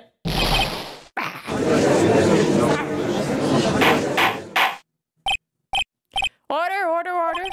Are you saying the investigation really was corrupted, Your Honor? Please allow me to once again go over the events that took place the day of the murder, from 2 years ago. The police department and the prosecutor's office were holding a ceremony that day. Was it the 2 years? Yeah, 2 years, okay. After receiving the King of Prosecutors Award at the ceremony, Neil Marshall questioned Joe Dark along with Damon Nat. What? Please follow stand user rules. Hey! I wonder who could be the protagonist. Who's the stand user? I've been watching a lot of JoJo. It is so good. I finally figured out where the oh no is from. During his questioning, Joe Dark fled the room. Prosecutor Marshall chased after him and was killed by Drake. It is my belief that somewhere in this story, there is a lie. I'm not lying. The man really was holding up a broken knife. If that's true, then there's no other way around it. This could not have been the actual murder weapon. There must have been another broken knife. What are the chances of there being two broken knives? Another broken knife besides Joe Dark's. Could there have been one? Yes, there is another one. If that witness is this adamant about the accuracy of what she saw, it can't just be explained away by simple observational error. Mr. Wright. In that instant, Emma really did see a broken knife. I assume then that you have some information about this other broken knife. If so, please feel free to enlighten us. The murder weapon was already broken prior to the murder. There's only one way. Take a look at this. Here's the real murder weapon. Take that! The answer lies in the past. 2 years in the past. Right here. Inside this picture. Right here. Right now. This is a picture of the awards ceremony. Ah! What is it, Mr. Edgeworth? It's the broken murder weapon. Notice the award prosecutor Marshall is holding. That's a broken knife. As we earlier concluded, the knife in the drawing was not Joe Dark's knife. That being the case, the knife the witness saw was in all likelihood from this award. Order. Neil Marshall was awarded King of Prosecutors that day. As an award, he was given this broken shield and knife. When he chased after Joe Dark, he pulled out this knife. Being a prosecutor, he did not carry a pistol. This broken knife was the only weapon he had in this dangerous situation. But that can't be. Oh? And why not, Mr. Edgeworth? Because if the King of Prosecutors award knife was the murder weapon, then the murderer and the victim would be reversed. What do you mean? I mean, this man raising a knife would have been Prosecutor Neil Marshall. But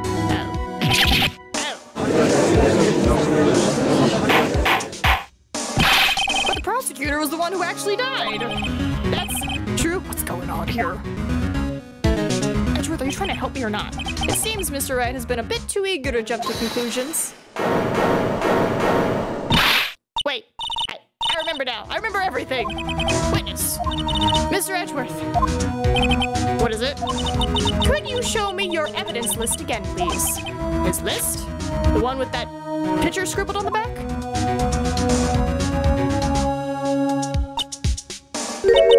I knew it. This picture. I'm the one who drew it. What? You drew that? That's right. The list wasn't torn in half at the time I drew this picture.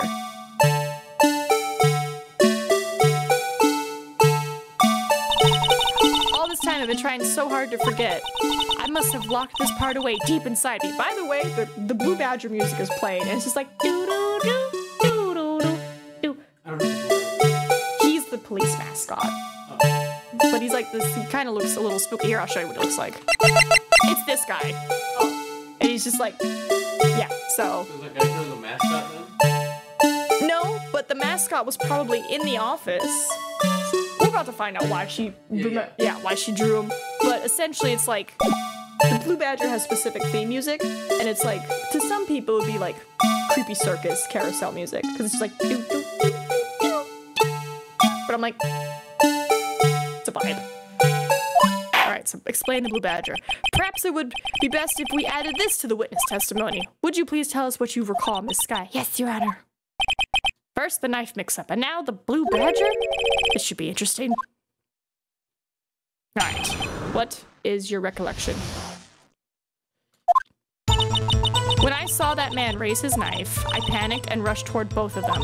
I think I knocked away the man with the knife. Just then there was another flash of lightning, and that's when I saw the Blue Badger. He wasn't in the room, but I'm sure I saw his shadow. This is certainly most unusual. Try impossible. The chief of detectives hadn't even designed him until this year. What would he? That would mean he didn't even exist 2 years ago. Yes, well, the defense may now begin its cross-examination.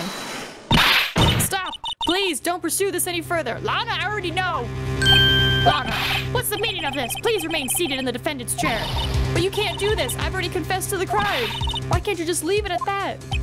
Chief Prosecutor Skye. We've already come this far. It's too late to turn back. Silence! The defense will now begin its cross-examination. Bailiff, please detain the defendant. It seems we're finally getting to the core of the matter. Alright, Emma's recollection. So if it wasn't the badger, when I saw that man raise his knife, I panicked. Right, she says she saw the badger. But she didn't.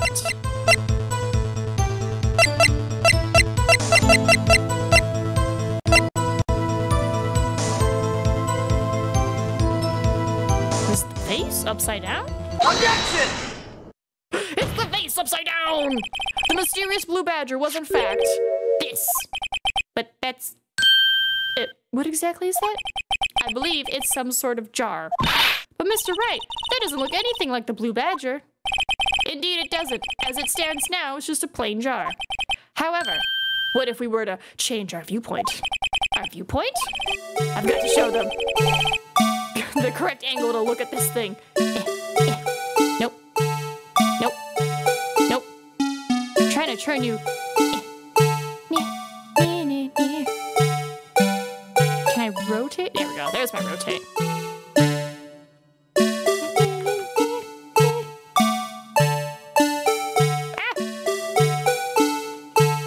Something like this.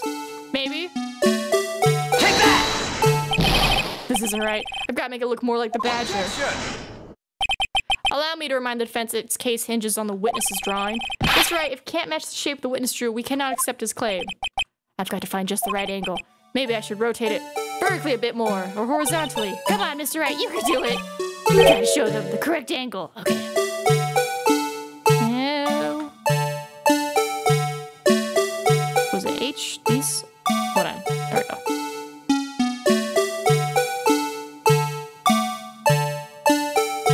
Because it has those little handles, then how do I get the top part?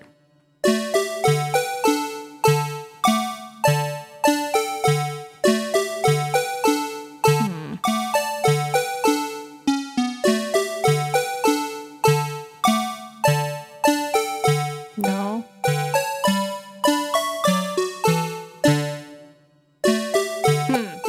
I feel silly. Rotate the jar so it looks like this. Please tell me, how do I do it? That's what I put!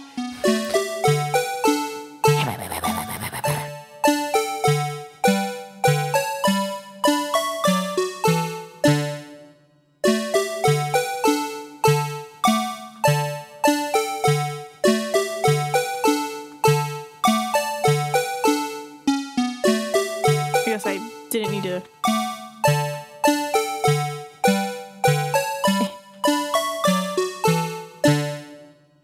Okay, that looks pretty close. Take that! Got it. Well, is this a miracle or what?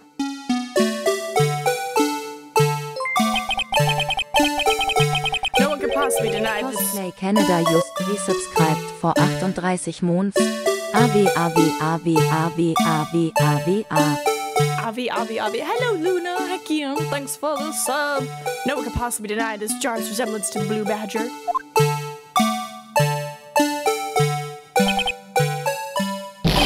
No, it can't be.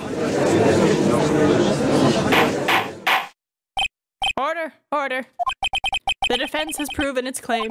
The mysterious blue badger witnessed on the day of the crime was actually this. Although we all enjoyed Mr. Wright's dramatic performance, one question remains. What's your point? What do you mean? So that badger thing was actually just a jar. That doesn't change anything. How you doing, Luna? Again? I'm afraid that's where you're wrong, Mr. Edgeworth. You see, this changes everything. Indeed? Very well then. Please tell us. What's different now that we know the witness saw this jar? The location. Allow me to take these in turn. At the moment of the murder, the witness saw this jar. At a very specific angle, I might add, Mr. Wright. Yes, well, knowing this, where could she have seen this jar? Where? The location of the jar is shown in a picture taken on the day of the crime. It's on a shelf in the office of Damon Knapp. But the body was found lying near Lana Sky's desk. The witness testified so herself. Yes, and it is these two facts that reveal what actually transpired. You see, the struggle between Drake and Marshall did not take place in Lana Sky's office. It happened on the other side of the room in Chief Nat's office. Oh, well, feel better. Make sure you drink plenty of water and eat a hearty breakfast. Objection! Are you implying the murderer moved the victim's body? From Damon Nat's office to Lana Sky's office? Yes. Why would he do that? There's no reason. Exactly. If there wasn't a reason, he wouldn't have gone through the trouble. The only logical conclusion is that there was a reason. Do you know what that reason was, Mr. Wright? I finally figured it out. So this is why Lana tried to stop the trial. It's too late to quit now, though. Please recall the witness's testimony. She said she knocked away the man who was holding up the knife. And the next instant, the jar was hit and flew through the air. Now tell me, what could have sent the jar flying? That would have to have been the impact the man made when he was knocked into the wall. Ladies and gentlemen, if I may draw your attention to this picture once more. If the man was knocked in the direction of the shelf the jar was sitting on, what would he have hit? Ah! The suit of armor, holding a very sharp and dangerous-looking sword. Yes. And since the man who was knocked into the armor was carrying a broken knife, he would have had to have been Neil Marshall, wielding the King of Prosecutors trophy. No, Mr. Wright, you can't be thinking. Yes. There is another possibility of what actually transpired in that room. Another possibility? Another possibility. Of course, the perpetrator would have had no idea, but nonetheless.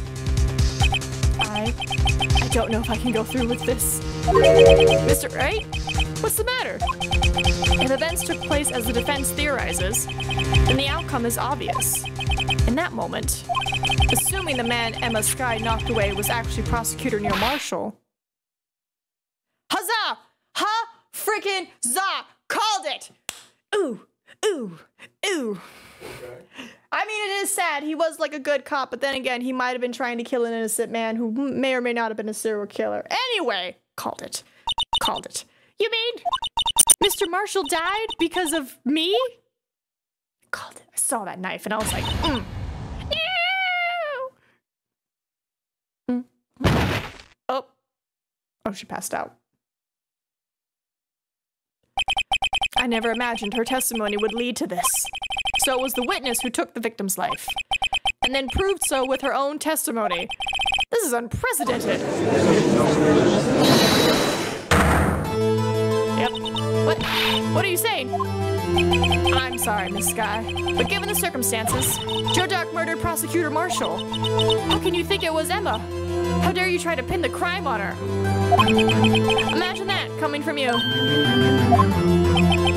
If you recall, it was you who admitted to forging evidence 2 years ago. The reason you moved Prosecutor Marshall's body was to keep anyone else from finding out about what Emma did, wasn't it? I assure you, Mr. Edgeworth, I have no idea what you're talking about. If you hope to have anyone believe your insane allegations, I'm afraid you're going to have proof. Tell me, do you have any conclusive evidence that proves my sister killed Neil Marshall? Evidence? I'm willing to bet you don't. Yes. It certainly would be difficult to prove this with evidence. If we don't have evidence, then we'll have to rely on testimony. I'm afraid that won't work in this case. Both parties involved in the incident are dead. We certainly can't get dead people to testify. This has all been a wild goose chase from the beginning. Honk. Honkity honk honk. Touche, Miss Sky. Touche. Of course, that only leaves us with one possibility. You mean there's still another possibility? What do you mean, Mr. Edgeworth? I mean the possibility that the victim has left us a message. For better or for worse, Mr. Marshall did not die instantly. He may have left behind the name of the person who took his life, in one manner or another. That's impossible. The blood? The blood. Well, Mr. Wright, this is the only possibility left to you. A message from the deceased. Does such a message exist? I've got to think back to the court record. The real murderer's name that the victim may have left behind is in the evidence. This message from the deceased is already in our possession. Mr. Wright, will you stop at nothing to prove my sister a murderer? Justice. Our purpose is not to accuse Emma of any crime. There is only one thing we seek, the truth. no matter how painful it may be. Now then, Mr. Wright, please show us the pieces of evidence that conveys a message from the deceased. Where's my jar? Take that! This is the message left by the deceased. This is that blue badger from before, right? Oh, is he gonna just speak the killer's name? If that thing could, I'm sure it would. Looks like everyone's forgotten this is just a jar. A message was left here, on the surface of this jar. What do you mean? If you look closely, you can see a faint trail of blood on this jar. Looks like someone wiped the blood away. Yes, but notice, for some reason, the blood on some of the fragments were not wiped away. Yes, there is a line here, drawn in blood. So what you're saying is these dots were once lines. Prosecutor Marshall did not die instantly. He used the few precious moments left him to leave behind a message. One that someone apparently wiped away. But blood must have seeped in the jar where the lines changed directions. Precisely so. All we need to do is connect these points, and the victim's message will become apparent. No. Sorry. Mr. Wright, what kind of message did the victim leave for us? Your Honor, I believe these bloodstains reveal to us the answer. I've got to connect these dots to make letters. There's only one thing the victim would have written given the circumstances. His murderer's name! Okay,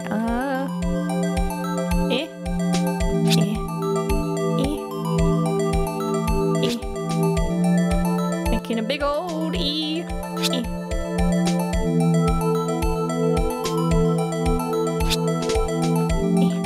And then she was an A. Just in case they're like, you have to specifically hit the dots. And then middle dot. Bam. Bam. Take that! It's a defense attorney's duty to prove their client's innocence. That's why all I've been thinking about is saving Lana. After all my efforts, I never thought it would turn out like this. Emma. So this is the final message Prosecutor Marshall left behind. Yeah.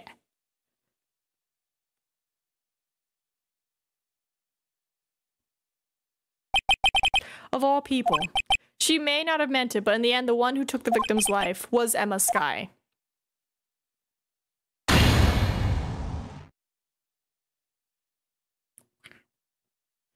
Just mic drop. See where they can't say I didn't warn you. Oh, him again.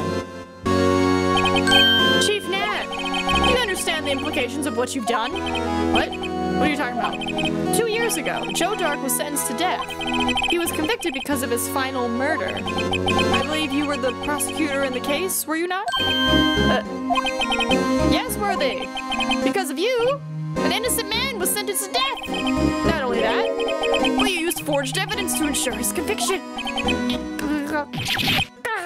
Objection! But Joe Dark really was a serial murderer. That's undeniable. I'm afraid that's not important. Feels like the most important fact. It's like, no, he really was a serial killer. Like, it's okay.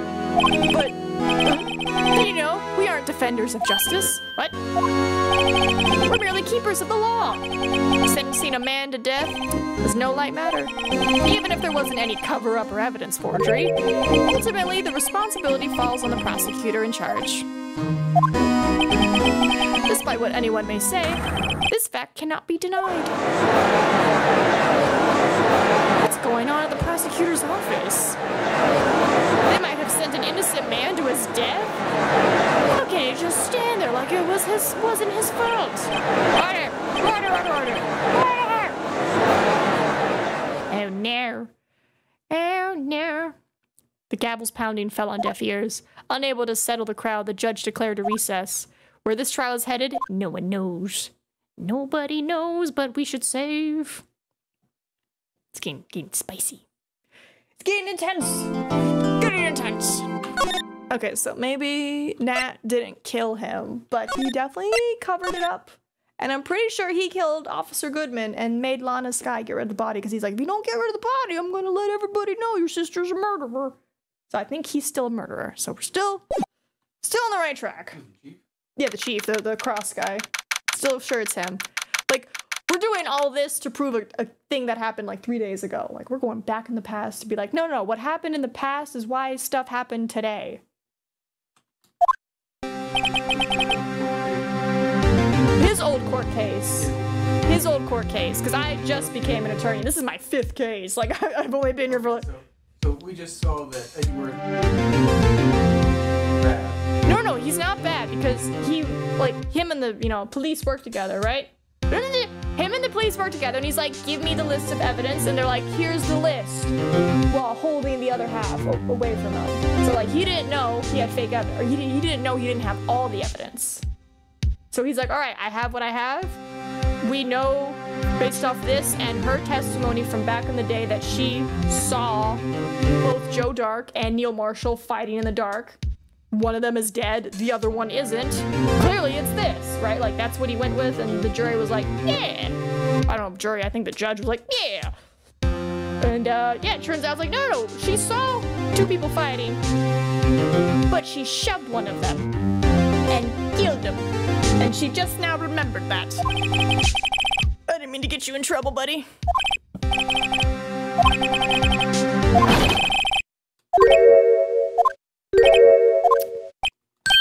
Yes, I am. I'll come back. Is the next case going to be protecting your boyfriend in trial? No, I think the next case is the second game, which I think different characters. Oh. But I think Edgeworth is still in there, but like new cast kind of people, probably. Oh man, I was hoping you'd defend your... Yeah. I mean, I defended him in the last case because he got tried for murder. Oh, did he? He did. And my boy is so dumb. He's just like, yeah, he like, shh. Like, he wouldn't tell us. Oh, I'm gonna go on a rant, sorry. Like, that case was so upsetting because the entire time we're like, Edgeworth, tell us what happened. Edgeworth, tell us what happened. He's like, I don't know. I must have shot him. Like, what do you mean you must have shot him? He's like, it was me. I did it. I killed him. And then what we find out is that the guy he thought he shot, he never even shot. The guy pointed the gun at him, shot twice in the water, dropped the gun, and jumped into the water. And I'm like, our poor traumatized man. yeah, and I'm just like, you couldn't have said any of this. And he's like, but there's a dead body, so I must have shot him. And I'm like, no one showed him the dead body because, like, the dude who he saw on the boat was like an old fisherman man with like a mustache and a beard, and you're like, meh. But then the guy who died was like a clean-shaven detective, and I'm like, I feel like if you saw the dead body, you could be like, oh, that wasn't the guy I was in the boat with. Who's that? And they're like, oh, that's the guy whose murder we're trying you for. Is this not who you killed? I feel like he would have been like, no, I didn't kill him. I killed some old man. But no, that was never... Did he kill an old man? No, the old man is the one who jumped in the water and swam away and was like, hee, because he was trying to frame Edgeworth for killing that guy, which for some reason Edgeworth was like, it was me. I did it. I killed him. And I'm just like, no, you did it. You didn't even meet the same guy in the boat. So I was just like, this is bad police working. They're like, it was you, Wright. You murdered him. And he's like, yeah, it was totally me. Bad police work. I know, Rumi. I know. Chat says hi. I know, okay? Chat says hi. You got me on a rant. That case was so upsetting. Second and third game of both old and new characters, both for main cast and side characters. Ooh, very nice, very nice. You got a lot of nerve power. I'm so like, this is so stupid. Like, that case could have been solved so fast. Been like, is this the man you were on the boat with? Yes. Is this the man you were on the boat with? No. Well, that's who you murdered, supposedly. Got a lot of nerve, pal. Made a detective run around wild on duty. And to top it off, you can call me here. I've seen happier people at funerals. Ticket Lana's having you run errands again? Let me tell you, this is the last time, pal. Here, she asked me to give this to you if there was a break in today's trial. Evidence law? Okay. Anyone you can meet can return at any point, but also could never be seen again. Well, that's horrible. Evidence law. Edgeworth was talking about this just the other day. You must know the 2 rules of evidence law. No evidence shall be shown without the approval of the police department. Is that right? Yeah, this is what we went over before. Chief Prosecutor also wanted to give you a message. A message. She said, if you're planning to take him on, you're going to need this book. Him. I guess I'll need to give this book a thorough read. Doesn't look like that book will do any good now, though. All that's left now is the Chief Prosecutor's sentence. That's where you're wrong, Detective. Huh? Haven't you just figured it out yet? Why I'm still sitting in the prosecutor's seat, despite all these allegations being thrown at me? Mr. Edgeworth, the real trial today hasn't begun yet. What? What else is there left to do? Your credibility's been all but ruined with this forged evidence you were unaware of. And the Sky found out she unwittingly caused a man's death, and now you're telling me you want to do more? You've got to be kidding me, pal. You're missing the point, Detective. Lana didn't murder Detective Goodman. She merely stuck a knife into his dead body, which would be desecration of a corpse, but that means the real killer is still out there. What? And we're gonna expose him, no matter what it takes. This case has hurt too many people. It's time to bring it to an end. Look at that. Hurt Edgeworth, my boy. All I will say is that there's only 2 consistent characters to basically every case. Phoenix and Gumshoe. Do we lose Edgeworth in the second game? It makes me sad. I enjoy him greatly. Court will now reconvene for the trial of Miss Lana Sky. Mr. Edgeworth? Yes, Your Honor. The inquiry committee is planning to impose harsh penalties for your actions. I know. Thank you for the news, Your Honor. Yes, well, normally this is where the prosecution calls forth a witness, but, this isn't easy to say. You see, there is some concern that you, Mr. Edgeworth, may have, struck a bargain. You think I may have manipulated the witnesses. I didn't say that. It's just, you see, everyone has been talking, and... Very well, Your Honor. I have a solution. Solution? That being the case, the prosecution will allow the defense to call forth all further witnesses. What? But there's no precedent for what you're proposing. Undeniably, this is an unusual arrangement, but a very effective one. It would prove that I haven't struck any deals with the witnesses. Well, Mr. Wright, what do you say? Unbelievable. Edgeworth has found a way to continue the trial. Very well. The defense accepts the prosecution's proposal. Damn that. Then it's settled. The defense may now call forth the next witness. Mr. Wright? You do realize this is your last chance. If you call the wrong witness, this trial's as good as over. The defense calls? This time's finally come to bring out the real murderer. Damon Nat. A.K.A. Daddy Cop. Take that! No, he's not. I'm making a joke. Damon Nat. The defense calls Damon Nat to the stand. Damon Nat? What does he have to do with anything? As the defendant's partner 2 years ago, Mr. Nat has first-hand knowledge of the crime. I feel we should hear what he has to say about it. As luck would have it, he should still be in the courthouse. He would also be the least likely to have been manipulated by me in any way. Wouldn't you agree, Your Honor? True. All right, bailiff, please escort Mr. Nat to the stand. Gonna get him. We're gonna get him. We're gonna get him, get him, get him. Witness, please state your name and occupation. What is this, some kind of practical joke? I was just on my way to lunch. Your name and occupation, sir? Worthy, are you sure you want to do this? Your name and occupation. So, you want to play hardball, eh? Please, Mr. Nat. Fine. My name is Damon Nat. I'm the acting chief of police. Now then, Chief Nat, the court requests to hear your testimony. Righto, what's with the grim face? First, let's clear up this SL9 incident. Oh, you mean that time when Lana's sister murdered that prosecutor? Personally, I think it's been made pretty clear already. There are still some things unaccounted for. Oh, like what? Like the role you played in all of this. Uh-oh. Son, either you're very brave or very foolish. I'm Phoenix Wright. You are aware of how, of course, that a police chief has all kinds of weapons at his disposal. Did you just threaten me? Weapons? Sure. Take my testimony, for example. I don't have to give it if I don't want to. What? Is that true?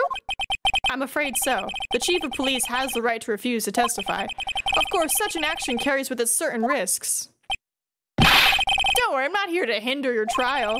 Just remember, if this turns out to be a big waste of time, don't say I didn't warn you. Very well, the witness may now begin his testimony.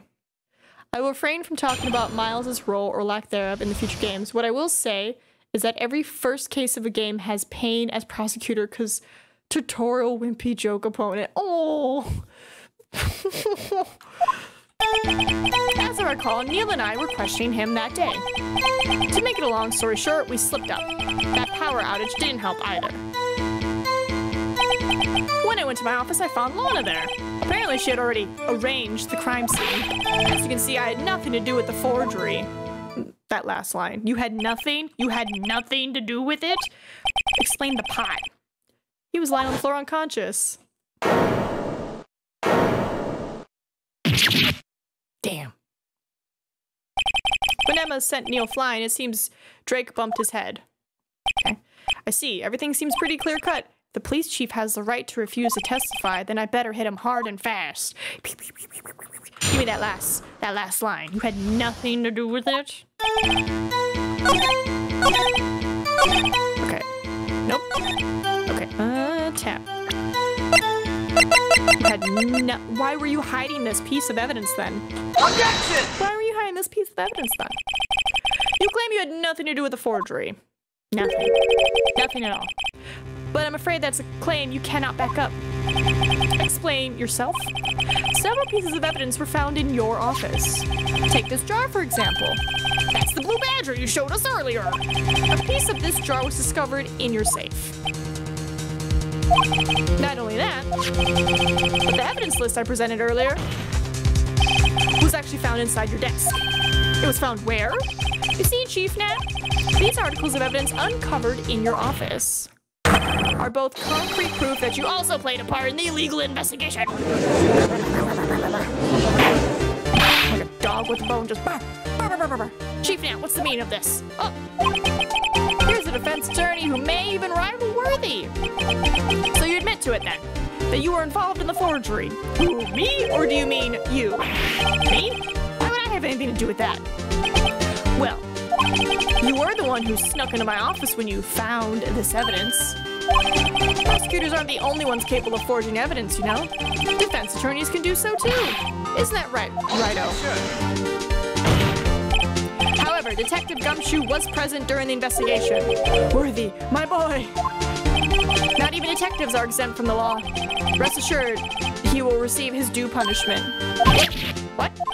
Detective Gumshoe's salary drops any further, he'll end up paying to work. Yes, well, in light of the detective's presence, please give us your testimony regarding these pieces of evidence found in your office and their relation to the forgery that took place at the crime scene. My, kids these days no longer know how to put two and two together. All right. Let's see, what was it now? A jar fragment and a list? For all I know, you could have planted them in my office.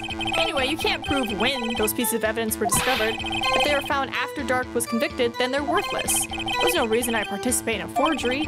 Rearranging the crime scene wouldn't help me out in any way. Mr. Wright. Yes, Your Honor?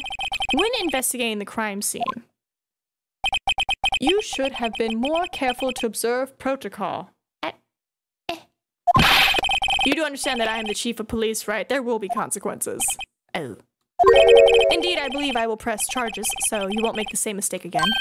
My apologies, Chief, but would you still mind waiting until tomorrow for that? Today is, well, you know. All right, Udgy. In return, though, I know. That place, right? Huh? What? What are these guys, telepathic? Guess they're gonna go have lunch. All right, we need to find something to press him on. For all I know, you could have blanched them. I think it's the last one I want to press on. Wouldn't help me in any way. Yes, it would. Really, Chief Nat? At the very least, there is one very large benefit you'd reap from all this. Oh, I wasn't aware. What is this benefit? That would, of course, be the position you have, Chief of Police. Oh? The resolution of the SL9 incident secured your promotion to Chief. That in itself is sufficient motive.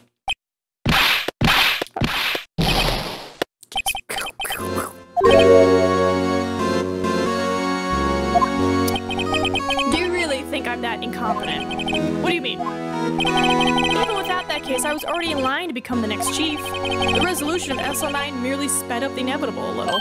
Is that true, Edgeworth? Yes. He was going to be made chief anyway. Be careful when pointing that finger, or you might wind up being the one pointed at. So that means there's only one possible motivation for you to commit forgery. If you didn't do it for yourself, then you did it for someone else. I love his little hair. Don't be silly, Worthy. You know me better than that. There are only 3 people I look out for. Me, myself, and I. There, it's out in the open now. Pudgy, would you mind if I change my testimony a little? By all means, please do. All right, what now? I wouldn't be anyone's accomplice if there was nothing in it for me. Oh, bam. Nothing in it for you? Sorry, but the only person I care about is yours truly. That girl. Lana's little sister, was it? What was her name? What was her name? If you think I felt sorry for her, you better think again. You're right. You don't feel sorry for anyone. Be tough on crime and tough on people. That's how I was raised. You seem to be lax enough on yourself, though. Oh, that's a good one, Worthy. Could there have been something in it for him? Given his selfishness, would he have helped someone out? Sure, you might not help out anyone for their sake, but if it would benefit you, you might decide to assist someone. Mr. Wright, it appears you're positively determined to portray the chief as a nice man who likes to lend people a hand. That's not what I mean. Very well then, who is this person you believe Chief may have helped forge evidence? Her. Take that! Chief Prosecutor Lana Skye? The defendant? I believe it's quite obvious in light of the circumstances. I'm writing it. Emma Skye fell victim to an unfortunate series of events. Who would want to help her more than her own sister, Lana? And as for Chief Nat, he would also have a reason to help Lana if she had asked him to. That reason, of course, is self-profit. Self-profit? What do you mean? After the SL9 incident was resolved, Lana Skye was appointed chief prosecutor at the prosecutor's office. The person who arranged this job change was you, Chief Nat. But how would he profit from all of this? He would be able to use the chief prosecutor as his puppet. Essentially, he would acquire unchecked authority over all investigations. Do you mean to tell me that despite the chief's formidable appearance, he plays with puppets? Oh, wait! You must mean puppet as in someone forced to do his bidding. Never mind. Admit it, Chief. You assisted Lana Skye in forging evidence. Your motive to appoint her as chief prosecutor so you could control her. Righto, my boy, you have quite an imagination. Let me ask you something. What? Do you have any proof of this? That I controlled Lana? For example, is Lana testifying that I've done such a thing? Lana. She's keeping quiet to protect Emma. There's no way she'd testify against Nat. I'm afraid without any proof that this all amounts to nothing more than mere conjecture. Unless that is also what happened in this incident. This incident? Which one would that be? Of course I'm talking about the murder of Detective Bruce Goodman. The chief prosecutor has been acting strange throughout this entire trial. Almost as if someone has been controlling her. Crime. Worthy, you better watch your tongue. I wouldn't want you to get hurt. Just what do you mean? Yeah, I'm like, was that a threat to a prosecutor? What he means, Your Honor, is that Chief Nat is involved in the murder of Detective Goodman. Not only that, but the chief is now making Lana take the rap to cover up his involvement. What? Order.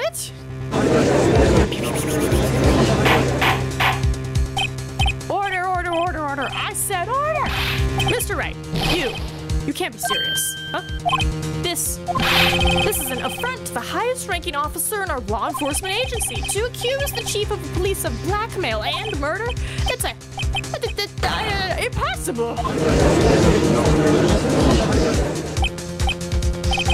Your Honor, I was merely reiterating what Mr. Edgeworth said in easier to understand language. It's too late, Mr. Wright. There's no turning back for us now. It looks like he's the one who decided to go through with this. Can you prove this, Mr. Wright? That the chief, a high-ranking officer of the law, is involved in this murder? Good question. Regardless of his rank or title, Chief Nat is just a man. The question is he a criminal? I believe the evidence will tell. I see. All right, then. Let's see what Mr. Wright's got, and it better be good. Show us this evidence that the chief is the murderer. Where's my sheet? Where's my sheet? Take that! This is the ID card list. Yes, the one that shows who entered the evidence room on the day of the crime. There was one ID on the list we couldn't determine the owner of yesterday. Until now. 7777777. I think it was one too many sevens. Sorry, but there's no way you can prove that's my card number. It's your number. What? How do you know that? The safe in Chief Nat's office requires a code to open. A 7-digit code. 7 digits. You don't mean... I'm afraid so, Your Honor. The code was 7777777. The same as the remaining ID card number on that list. Chief Nat, you entered the evidence room on the day of the crime. Oh yeah, Mom.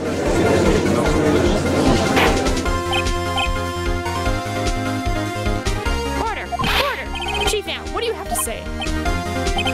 Nothing. The defense search of my office was in violation of regulations. And I will demand Mr. Wright be punished to the maximum extent of the law. But right now, this court demands an explanation from you about the use of this ID card. Chief Nat, so you admit it. You entered the evidence room on the day of the crime? What about it? I'm chief of police. Whether it's the evidence room or the bathroom, what's the difference? I can go anywhere I want. Tell me, when you entered the room, were you alone? I always go to the bathroom alone, as I do with the evidence room. Detective Goodman wouldn't have happened to be with you that day, would he? Of course not. Why would he be? I hadn't seen him in days. Objection! You hadn't seen him in days, Chief Nat? I'm afraid you just undone yourself. On that day, you had to have met with Detective Goodman. What do you mean? The trial's purpose is to determine Lana Sky's guilt. No, it isn't, Your Honor. This trial's purpose is to determine the truth. If Chief Nat met the victim on the day of the crime, then we need to determine one thing. What transpired during that meeting? In that case, Mr. Wright, I'm gonna have to ask you for evidence. Show us proof that the victim went to meet the chief on the day of the crime. Where's his missing form? Missing form. Right, because it's like, it has to be submitted to the chief of police. Whoa-bam. Detective Goodman lost his ID card on the day of the crime. Or to be more accurate, Jake Marshall stole it. So, Detective Goodman filled out a lost item report. He would have had to give that report to the chief of police. Yet you are in possession of the report, which means you can't be sure if he filed it. He filed it. How do I know, you ask? Because he needed to enter the evidence room that day. He needed to? Yes, to transfer the evidence out. It's evidence transferal day. Oh! Detective Goodman took the form to you, Chief Nat. Then, you accompanied the detective to the evidence room. I accompanied him? There's no other way the murderer and Detective Goodman could have entered the room. Hold on. Let me guess what you're gonna say next. I, the chief of police, murdered poor Goodman? Yeah. Exactly. But wait, the chief didn't necessarily need to accompany him to the evidence room. He could have just lent him his ID card. Yes. Now that you mention it, I believe I might have done something of that sort. Objection! Son of a... Sorry, but that's not possible. According to the record, your card was only used once. Yet you showed us your ID card earlier. If you had really lent it to Detective Goodman, it would have been found on his body. Let's go, Edgeworth! Tag team, let's go, buddy! Chief Nat, you didn't...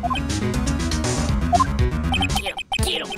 The murder was most likely a spur-of-the-moment crime, for no one in their right mind would choose the police department as a place to commit murder. You dum-dum. After the murder, you contacted Lana at the prosecutor's office. Why? To dispose of Detective Goodman's body, of course. You're forgetting, Mr. Wright, that the victim's body was discovered in the prosecutor's office parking lot. How did he manage to move it there? I was at the police department the entire day, you know. And everyone's aware that Lana stayed at the prosecutor's office after the ceremony. Everyone except me, it seems. Still, you're the chief of police. You have an entire police force at your disposal. Oh, so you think I just ordered an officer to do it? Hey, you, take this here dead body over to the prosecutor's office. I don't think so. Chief Nat, you left all the evidence we need to prove how you moved the body to the prosecutor's office. And all this time I thought it was a useless clue just taking up space. How could the chief have moved the body? Mr. Wright, show us this evidence. To move the victim's body, Chief Nat used this. Where's that weapon? Where's this? Take that! I'm on a roll, baby! He's so pissed! He's just like, Ritja! Anyway, this is how we moved Detective Goodman's body. What's that, a screwdriver? What does that have to do with this case? Mr. Edgeworth, think back to the day of the crime. What is this screwdriver doing here? It's here because... That's right, buddy. He put it together just like me. I was asked to go by Chief Nat, no less. He told me he wanted me to keep it here in the prosecutor's office. In any case, on the day of the stabbings, I brought this back here. Bum, ba-da, da-na-na-na-na. I figured it out. After the ceremony ended that day, I didn't plan to return to the prosecutor's office, but you did, because Chief Nat asked you to. You mean Yes, the body was found in the trunk of Mr. Edgeworth's car. You drove with a dead body in the back of your car. I think it's obvious what happened. The body was moved by that car. Detective Goodman's body was carried in the trunk of Mr. Edgeworth's car. Yes. Unless, of course, you have another explanation, Chief. Why else would you ask Mr. Edgeworth to transport one single piece of evidence from a closed case? There's only one plausible explanation. To transport the body to your accomplice, Miss Lana Skye. Order. What's going on here? Is there no room for rebuttal to the defense's outrageous accusations? Think back to the photograph Miss Starr took at the prosecutor's office. This was not a photo of the body being stuffed in the trunk to be taken away. Oh, he must have been laying on the floor. Poor Edgeworth. It was exactly the opposite. It is a photo of the body being taken from the trunk. Chief Nat, please say something. I believe... Your time's up. My time's up? Sorry, Righto, but I'm having lunch with the District Attorney General after this. We have to get going if we're gonna make it in time for the early bird special. He's just sitting there like a cutie. Russell, do you want pets? Probably heard all my excitement. He's like, you good? Objection! But the cross-examination isn't finished yet. Remember, what I told you earlier? A police chief has all kinds of weapons at his disposal. Weapons. Like the right to refuse to testify. I'm invoking that right now. What? That is not a right to be casually invoked. There are certain risks to be considered. Objection! So you're going to just run away from after all this? Run away? Don't make me laugh, Worthy. I stabbed old Goodman? That's what you're saying, right? But if you had any conclusive evidence, you would have presented it by now. Well, You think I had Lana dispose of the body? If so, then show your proof and get it over with. I'll say it again, Mr. Wright. Damon Nat is the current chief of police. This court will not tolerate any accusations against him without concrete proof.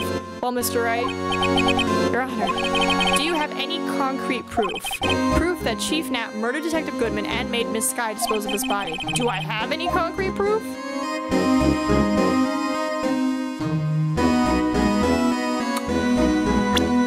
I'm gonna save. I want to say no. This is all just like circumstantial. Let me just look real quick.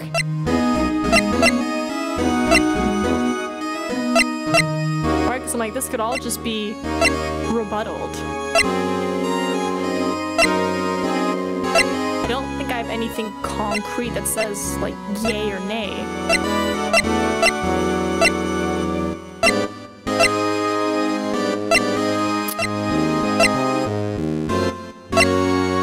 Files.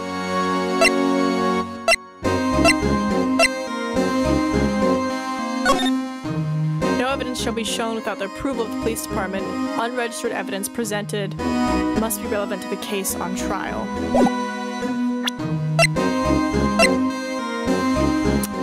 A book is not going to help me. I don't think we have proof.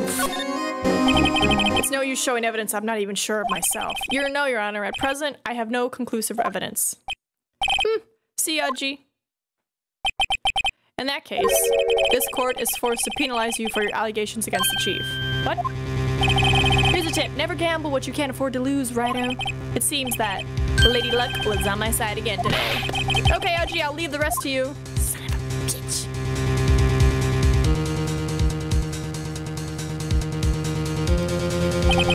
I warned you earlier, Mr. Wright. This is an affront to a senior officer in our nation's law enforcement agency. What? Objection! Lady Luck? Maybe we should have a word with her. Mr. Edgeworth, what do you mean? There's one lady who knows the real truth behind this trial. We haven't yet had the honor of hearing her testimony.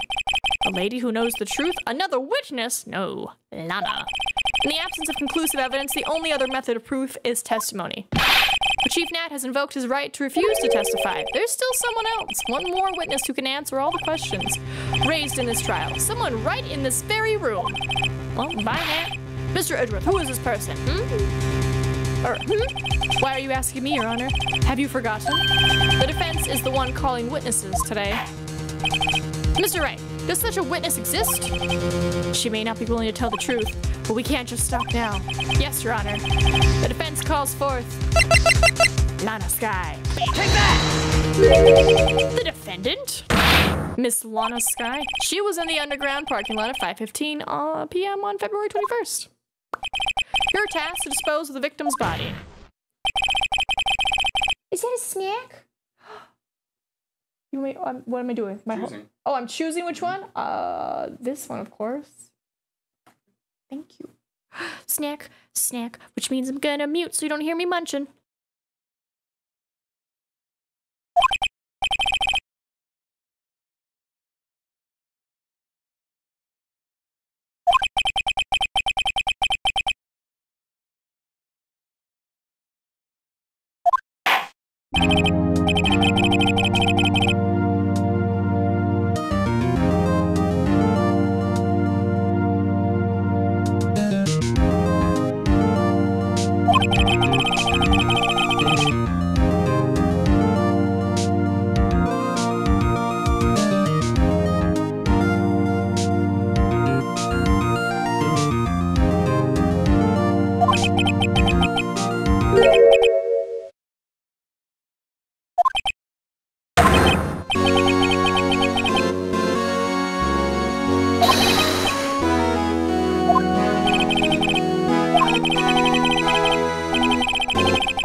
He's like, if you believe his claims, there will be consequences.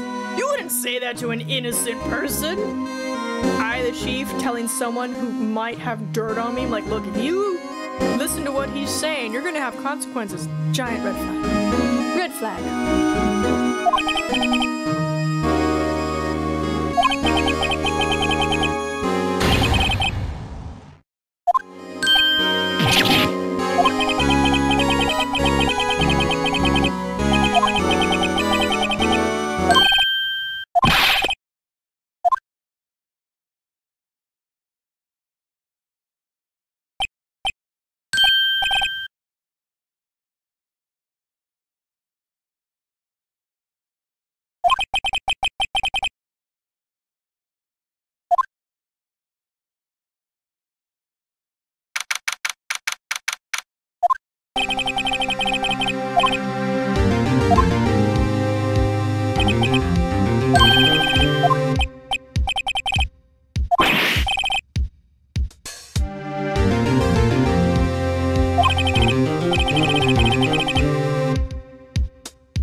I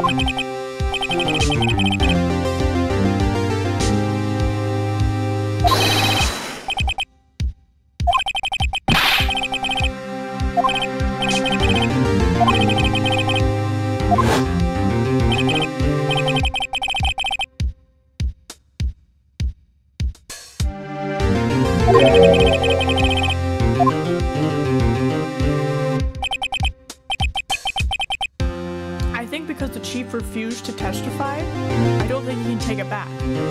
So like if Lana comes out and says like XYZ, he totally did it. He can't come back and be like, I have testimony. It's like, no, you refuse to testify. That's it.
Alright. Snack eaten. It was delicious. It was nice crunchy bread though. It was just like ah. And then we got Russell baby over there, still hanging out. Let's go, Wright. It's time to end this. You're smart. That's probably what he wanted. I accidentally closed the closet door, so he couldn't get in. Alright. Excuse me. Alright. Trial Ladder 2. Should be the last chunk of it. It's like, Lana, it's your testimony, and then that's it. And he can't testify against you, Chief Nat. Because he's like, I'm invoking it. Now then, will the defendant, Miss Lana Skye, please take the stand? Still have like a crumb or two on me. Miss Lana Skye, you are the chief prosecutor. I'm sure you're aware of what is required of you, but Mr. Edgeworth, you already know everything. You know all that I've done the past 2 years, these past 2 years. Please provide the court with your testimony, Miss Skye. And remember, you are under oath. We want to hear the truth. Of course, the truth. Lana, no matter what happens, I'll always be your sister. Oh, excuse me. Now then, your testimony, if you will. First, tell us about your relationship with Chief Nat. Everything hinges on your testimony. You're the only chance we have to get Nat. Like, this is it. This is your shot. Nat and the fabrication. I worked alongside Nat for years. There's no truth to this blackmail theory. I fabricated the evidence 2 years ago all by myself. When I found Prosecutor Marshall's body, I rearranged the crime scene. My only motivation was to get Drake convicted. It had nothing to do with Emma.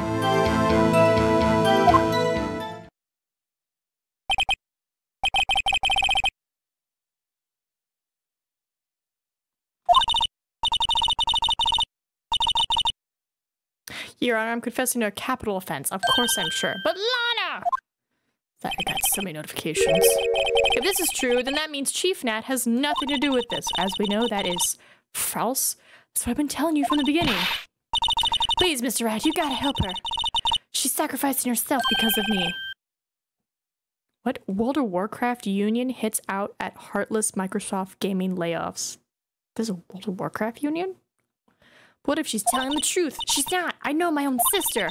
Whenever she speaks stiffly like that, she's hiding something inside. Deep down, she's really screaming in agony. Yeah, this is no time to start second-guessing myself. The defense may now begin its cross-examination. Hold on, what is this? Someone's asking me to do a gig? Seeking stand-ins for the run of an untitled Netflix sketch comedy show. Could run longer. Seeking people with the following: white male stand-in, 5'11" bald, white female stand-in, 5'5", 5'7". Nita might have just found a job. I worked alongside Nat for years. There's no truth to this blackmail theory. I fabricated the evidence 2 years ago by myself. When I found Prosecutor Marshall's body, I rearranged the crime scene. She didn't. She took care of Lana first. You say you did this all by yourself? Yes. Would you mind telling us what you found when you arrived at the crime scene? It seems I was the first person to discover the scene. Bye, Lewis. The broken prosecutor award knife was stuck in the victim's body. What? The prosecutor Marshall died from an unfortunate accident. That's only a situation you dreamed was possible. The reality is it wasn't my sister who took the prosecutor's life. Fantasize all you want, Mr. Wright, but I'll never change this statement. You mean Prosecutor Marshall wound up being killed by Drake. Sorry, Dark. I've been saying that wrong this whole time, haven't I? Something like that. If that is so, what happened to the other murder weapon? Dark was carrying a switchblade knife. Oh, that was lying on the floor a little distance away. It was probably knocked away in the struggle. That's not how it went down. She's trying to cover up her lies with more lies. All just to protect me. So when you found the scene like this, what did you do? After all, this is what everything boils down to. Yes. I broke off the tip of Dark's knife, planted it inside the wound, then moved the body. You planted the tip of Dark's knife? But why? Why would you do that? I didn't click it. The game moved it forward. You of all people should know, Edgeworth. You've always had a good head on your shoulders. My head isn't that bad, but maybe I'd ask for the sake of the others. Why did you, why'd you move the body? When you showed up on the scene, where exactly was the victim's body? It was where you deduced it was, by Chief Nat's desk. But the body was found by your desk. Why did you move it there? The reason for that is simple. Let's have the witness explain this in more detail. The reason Miss Sky moved the body. The pieces of that jar that shattered during the events threatened my plan.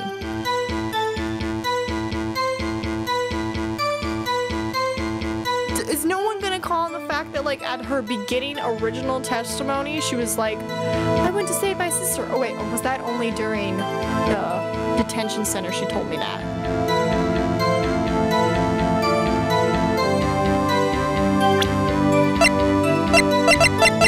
This jar. Objection!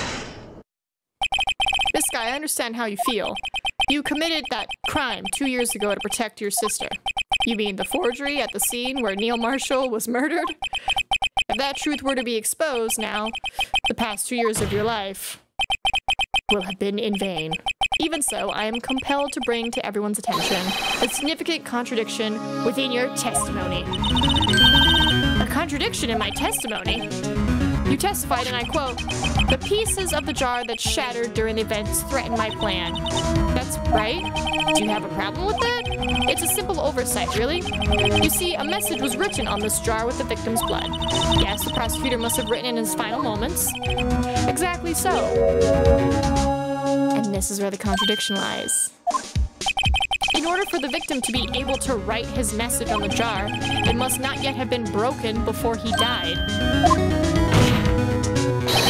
He couldn't have written Emma's name on a shattered jar. Order! Your Honor, it would appear more information is needed in regard to this jar and its bloody message. We may be missing something critical here. Something critical. Chief Prosecutor, it seems you're as in the dark as we are about the truth towards which we're headed. What? Just tell us exactly what you saw. We'll piece together the information to arrive at the truth. Arriving at the truth. Very well, the witness may now continue her testimony.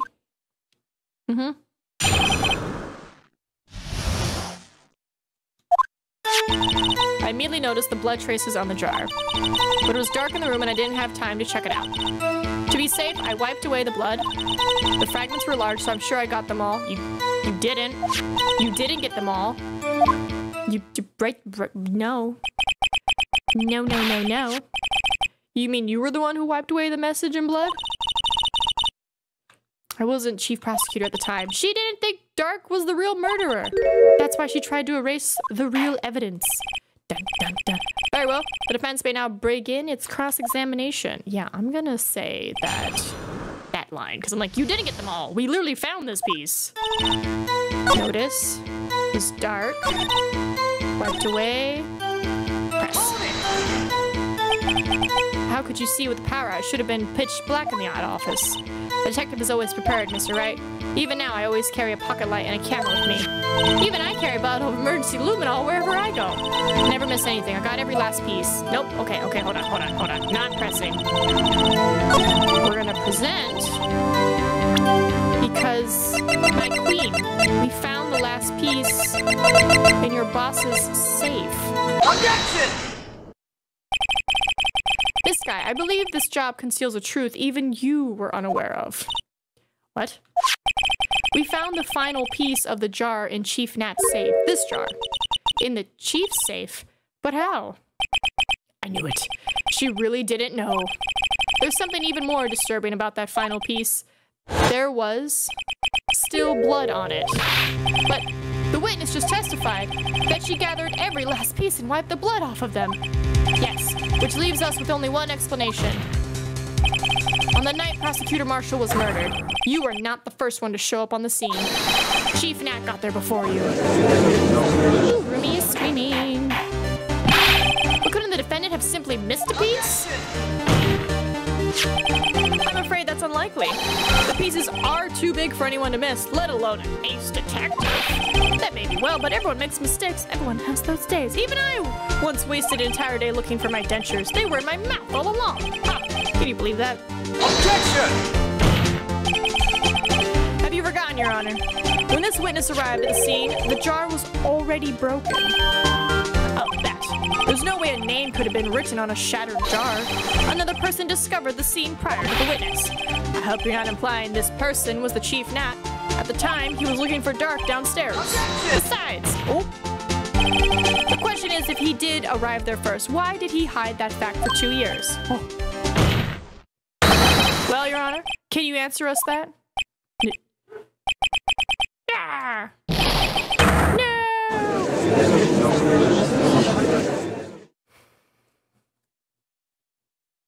Sorry, your buddy's a criminal.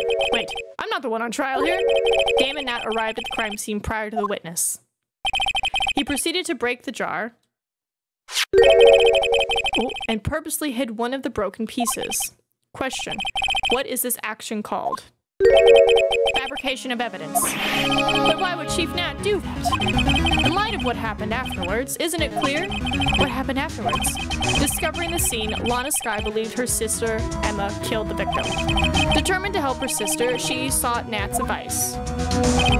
Lending her his aid, Nat helped her create evidence that incriminated Dark, sparing Emma, and therein lies the reason. The reason why Miss Skye became the Chief's puppet. No, I did it on my own. Please, Sis, stop trying to protect the Chief. I can't watch you suffer anymore for my sake. No, you didn't. It wasn't you, Emma. You didn't kill anyone. Don't believe anything Mr. Wright says. Defense attorneys make up the most foul lies to defend their clients. Foul lies? Imagine that coming from my own client. I guess you do seem the type who likes to twist the truth. What? Wait a minute. What if we're still smack dab in the middle of Nat's trap? Is something wrong, Mr. Wright?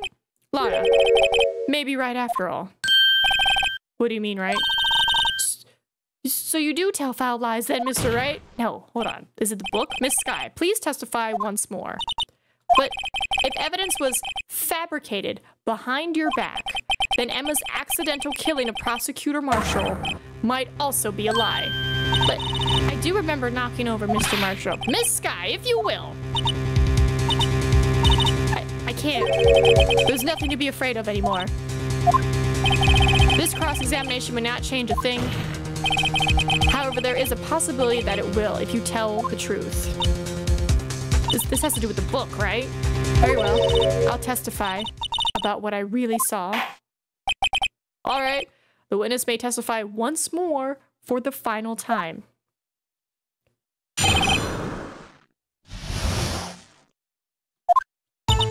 When I arrived, I found Mr. Marshall's body impaled on the suit of armor sword. Emma and Dark were lying unconscious on the floor nearby. When I saw what had happened, I thought she did it. That's why I erased all the evidence that linked her to the murder. I had Chief Nat help me remove the body from the sword and carry it. But if it all really was a fabrication, Emma might be innocent. Unbelievable. The body was impaled on the armor's sword? You were the only one who saw that. If only you had proof. Actually, I do have proof. I gave it to Mr. Wright just this morning. The book. There's something on the book. It's a picture I took of the crime scene as I encountered it. I thought it might be needed. But I don't remember receiving a picture like that. Lana must have known. See, Mr. Wright? She really does have faith in you. Very well, Mr. Wright. Please present this picture. I don't remember receiving any pictures from Lana. Lana said she gave it to you this morning, right? I seem to remember getting something from her then. Let's check that evidence again. There must be a picture in there somewhere. All right, check.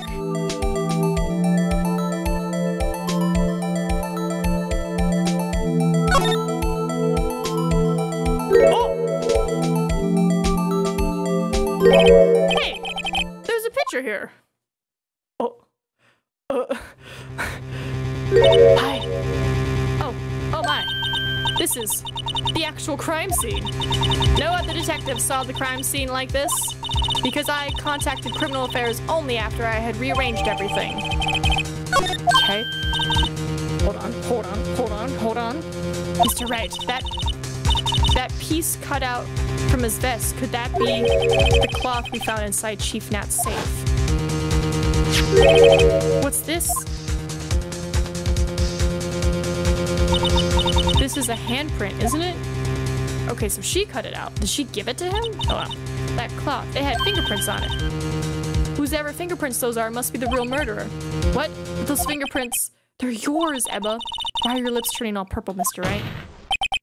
Anyway, let's get on with the cross-examination. So long as you tell the truth, we should be able to flush out the real murderer. Well, the defense may now begin its cross-examination. When I arrived, I found Mr. Marshall's body impaled in the suit of armors. Oh!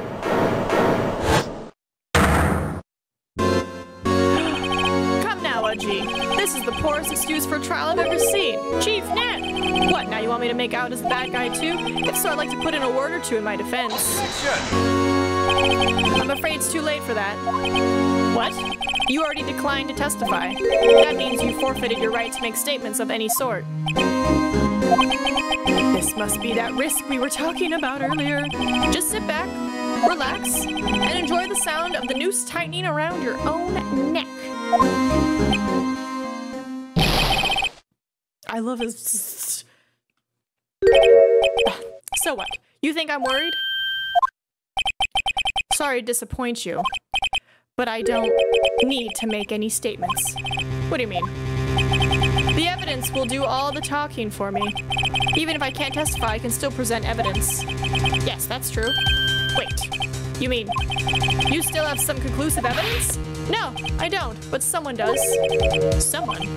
So, what's your excuse, Righto? Why have you been keeping quiet about it? You do have something to show us, right? Something that proves who knocked over Neil Marshall, causing his death?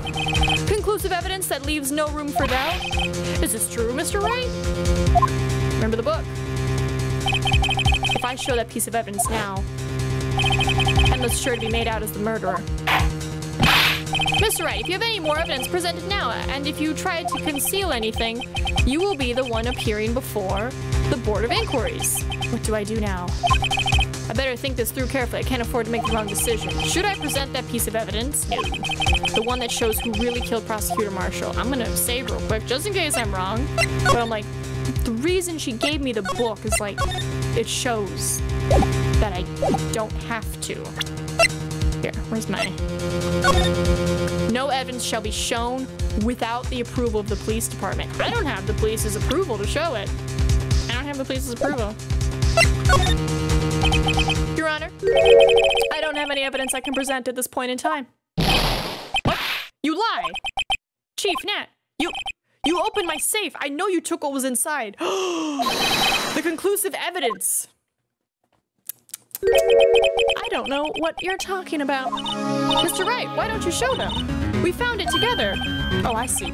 It's because you know the truth, don't you? You know whose fingerprints are on it. That's why you won't present it. What are you talking about, Chief Nat? Can't you figure it out? Take a good look at this picture. See the victim's vest? Notice anything odd about the chest area? It looks like part of it's been cut out for some reason. You mean you had this in your safe? What? That means you, the chief of police, have been concealing evidence. This is gonna be the biggest scandal in the history of the police department. Yeah, buddy. Impressive. To be honest, I didn't think you had the gall, Righto. Well, I can't just let you pin me up as the murderer. I'll tell you what really happened. What? You mean you admit to it? Does he? Does he admit to it? I was the first person to arrive at the crime scene that day. I thought he's not allowed to testify. It then occurred to me that I could use the situation to control Lana. So you really were manipulating her. I knew Lana. If I made it look like the blame lay with her sister, that when she saw the scene, she would ask me for my aid. So you assisted Miss Sky. I told her to arrange all the evidence. I had her plant the knife tip in the victim's body and move the body across the room. And I ended up using that evidence to get Joe Dark convicted. When I tampered with the crime scene, I hid 2 pieces of evidence. This was before Lana arrived at the scene, mind you. 2 pieces of evidence? You mean those items in your safe? But why? For insurance, of course. Insurance? I was sure my plan would work, but it's always best to be prepared for the worst. I wasn't about to let anyone blame me for a murder that girl committed. Look at this photograph. You mean you were calculating that far ahead while forging the evidence? What do you take me for, a fool? I didn't make police chief by dumb luck. See this jar fragment?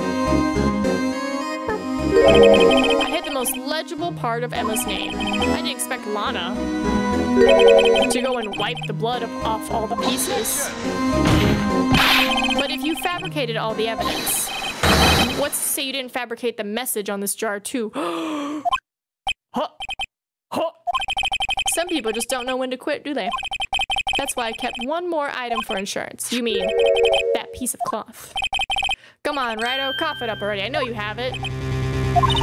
What are you waiting for, Mr. Wright? So you admit to it then, Chief Nat, that you were hiding the cloth you cut off the victim's vest in your safe. Yes, I admit it. I didn't want to have to do it, that being chief and all, but it's a lot better than being portrayed as a murderer. Well, Mr. Wright, what do you have to say for yourself? Just a moment ago, you said you didn't have any evidence you could present. Foolish move, Righto. You should have shown it then before it was too late. It's been a long battle, but the moment of truth has finally arrived. As long as I don't mess up here, victory is mine. Right now, we show evidence, right? Like, now we show it. Your Honor, I do have evidence to present now. Alright, then let's see this, because he talked about it. I now have the approval of the police. The evidence that shows who actually murdered Prosecutor Marshall. At least that's what I'm thinking we're gonna say. Take that! We're gonna go with. Let me verify this once more. On the day of the crime, you personally cut out this piece of the victim's vest. Oh, yes. At last, you finally brought it out into the open. There's a handprint on this piece of cloth. Your Honor, the prosecution requests that it be immediately sent to lab for analysis. This handprint on the leather? This must have been a strong impact for it to be left so clearly. You mean, it could not have been forged. It must be authentic, conclusive evidence. Oh, you're as slow on the uptake as ever, Worthy. What? Think about it. Wrighto had all this time to present this evidence, yet he was reluctant to do so. Why would that be? You mean you already know? You know whose fingerprints are on that. Mr. Wright, do you really know? Whoever the fingerprints belong to must be the real murderer. Whose fingerprints are they? Very well, I'll tell you. It should be okay now. Everything's proceeding as predicted. The person to whom these fingerprints belong to is... Emma Skye. Wait. Take that! Emma Skye? What? They're mine? I'm sorry, Emma. But why? Why didn't you tell me? Girl. You're really something, Ryder. You knew this girl did it all along, and you still tried to pin the murder on me? So it's true. Tragic, but true. This girl really did shove Prosecutor Marshall to his death. How could you? You monster. Miss Skye. You knew whose fingerprints those were all along, yet you acted like she really didn't. Miss Skye, it's not over yet. What? I said this trial isn't over yet. But I'm afraid it is over. Not only this trial, but your career too. You purposely concealed this conclusive evidence that my friend is a serious offense. Yeah, keep talking. I'm looking forward to pressing charges after the defendant is convicted. I'll have your badge, boy. What's the matter? Cat got your tongue? Aren't you gonna tell us how it feels? How it feels to be the one who single-handedly turned a poor little girl into a murderer? Before I do that, there's just one little thing I have to clear up. Oh? And what's that? Who really killed Prosecutor Neil Marshall? What? Chief Nat, you are absolutely right. This piece of cloth proves who the real murderer is. Who killed Neil Marshall, you ask? It was Emma Skye, wasn't it? I'm afraid that's not possible. You see, this piece of cloth contains a critical contradiction. What? A contradiction? What is this fool babbling about? I'm talking about a contradiction. One that proves who the real killer is. Better give me some more than this, buddy. This piece of cloth. What could it possibly contradict? Chief Nat, your tyrannical reign ends here. Behold, the piece of evidence that contradicts this cloth. Is it the picture?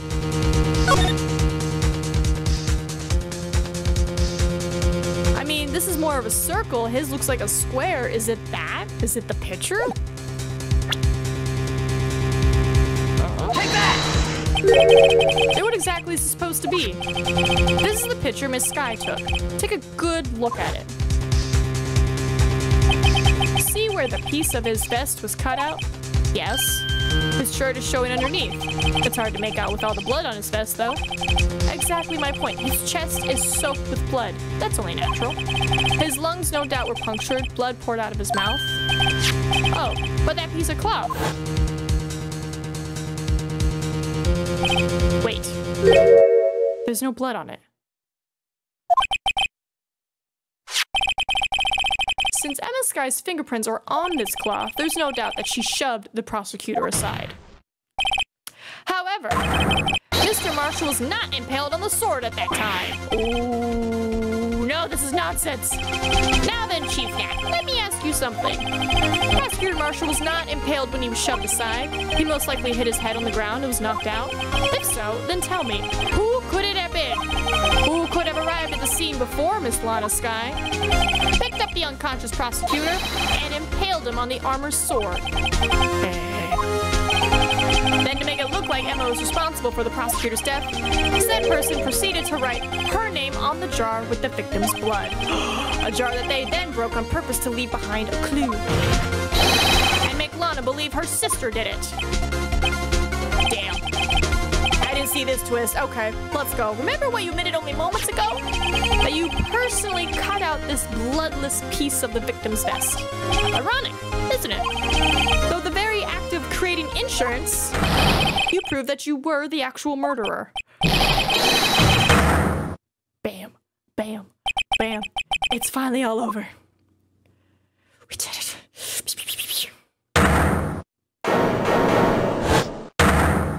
Oh. Huh.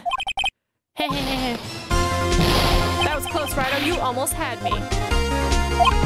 Sorry, but you'll have to do better than that. I refute your allegations. What do you mean, you refute his allegations? You see, that piece of cloth is illegal evidence. Order, order. What nonsense is this? Illegal evidence cannot be used to convict a suspect. Remember, Udgy. Earlier, old Rido here concealed that piece of cloth. What's your excuse? You do have some conclusive evidence. I don't have anything to present at this time. Well, that's true. The defense did refuse to present evidence. At that moment, that piece of cloth ceased to be legal evidence. But that's not fair. Did you actually think you could best me in court? Looks like the last laugh's on you, son. Oh no! I read my textbook. I'm afraid Mr. Nat's claim is legally correct. Well, Mr. Edgeworth? True. Illegal evidence cannot be used to convict a person, assuming, of course, that the evidence is indeed illegal. Huh? Well, Mr. Wright? It's all time for the book. Time for the book. It seems at last. The time for me to reveal my plan has finally arrived. Mr. Wright, do you admit to it that you purposefully and illegally concealed this piece of cloth? No. I admit that I refused to present it at one point. So the evidence is illegal. Objection! No, it isn't, Mr. Nat. Huh? It's not that I didn't present evidence then. It's that I couldn't. What do you mean, you couldn't? There are certain procedures involved when presenting evidence. No, Udgy. Don't listen to his lies. He's nothing but a coward. You certainly can't believe. There is only one issue left to be resolved in this trial. Is this evidence legal or not? Very well, let us settle this once and for all. Earlier, you refused to present evidence. If you can prove your conduct was not in violation of law, then do so now. Hey, give me that book. Take that! The book.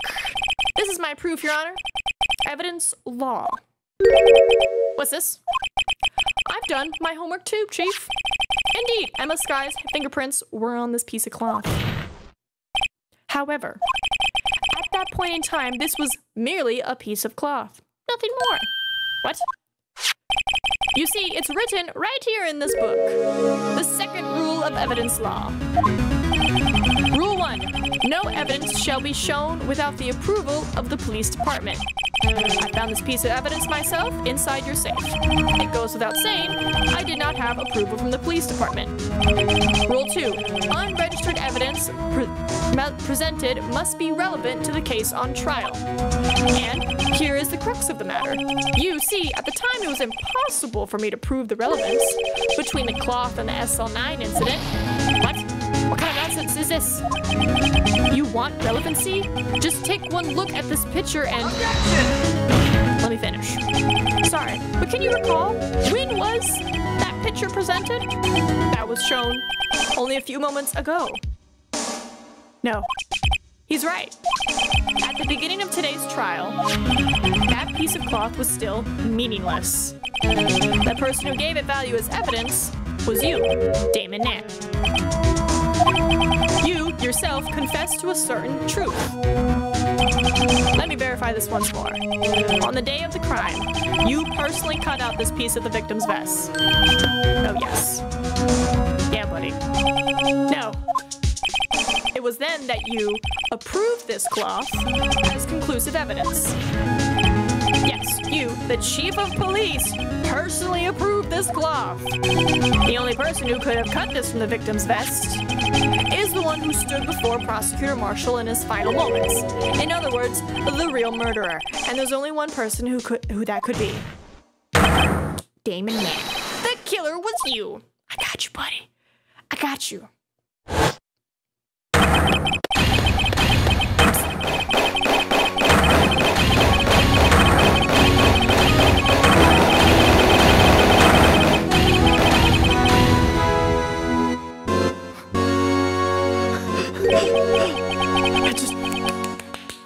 I knew I should have gotten rid of him.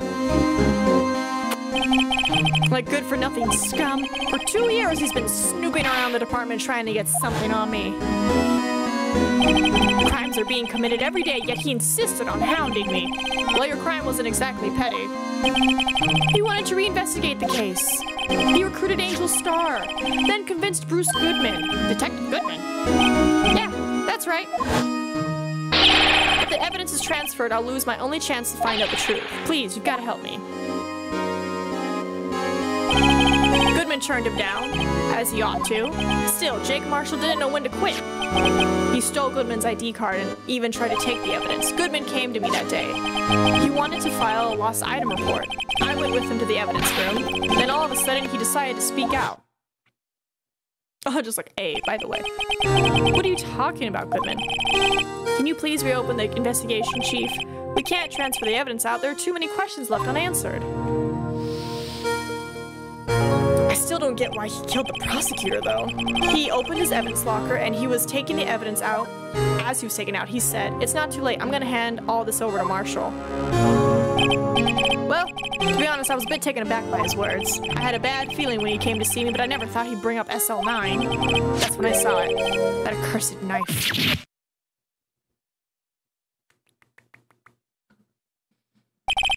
I couldn't just pull it out.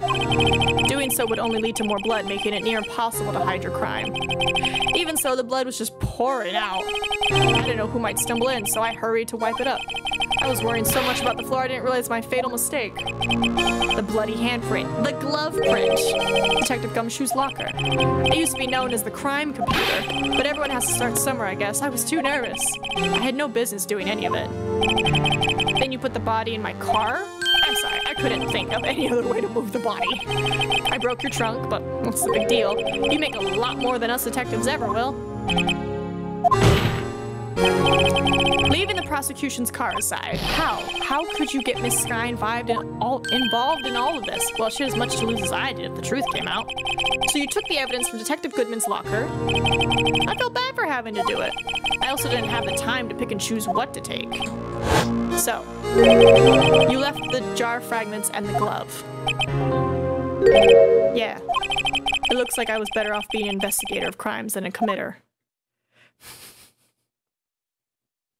Welcome back, Woos. They all did their best to get in my way. I've got to hand it to them. They do their jobs well, much to my dismay. Fake evidence doesn't hold up very well upon close examination. You must have known that. Tell me, Worthy. Tell me, Worthy. Are you Why do you stand in court?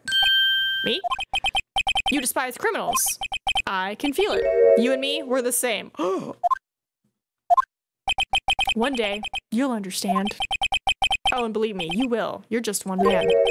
You'll see what it really takes to bring them down once you try to get it done. Edgeworth. He just got called a murderer. Nobody wants to be called a murderer. Well, looks like it's time to say goodbye. Goodbye. So long. Thanks for all the fish. What? Looks like we'll have to cancel that lunch date. Sorry, old friend. Just like that. I'm sorry too, Damon, Nant. I knew you as you used to be long ago. You were once a fine investigator, an example to others on the force. I'm sorry to learn that you are no longer that person. Those days are gone now, Udgy. Thanks for all the memories, though. Don't worry, you'll be fine. Now you have Wright out here, and Worthy. With these two around, you can't go wrong. In fact, I can hear them already. The melodious sounds of a new beginning.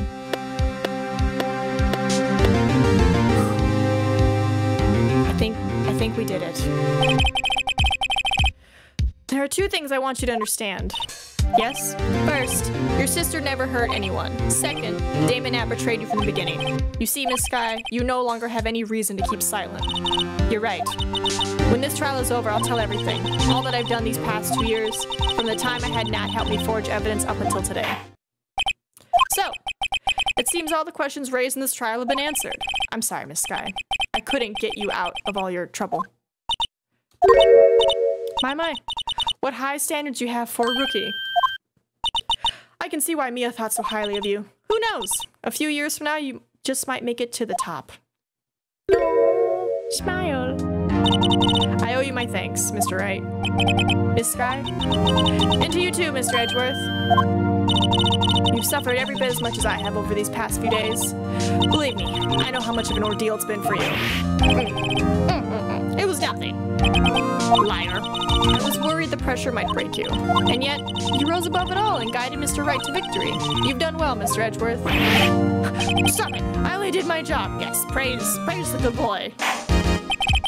In light of this case, it seems a good self-examining is in order for all of us. Miss Sky? Yes, Your Honor? You are innocent of murder. However, although the chief blackmailed you, the fact is you still acted as accomplice. A trial will be scheduled for those crimes at a later date. Yes, I understand, Your Honor. Is there something amusing about all of this? Why are you smiling?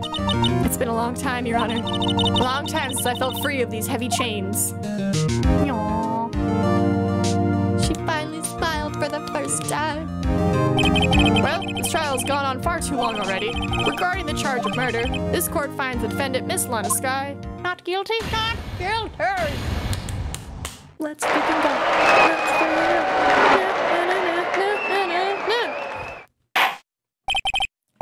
Someone gives compliment, Edgeworth internally dies in incomprehension, just like, oh, compliments, affection, That is all. This court is adjourned. Oh, thank you, Judge. Thank you. February. At long last, it's finally over.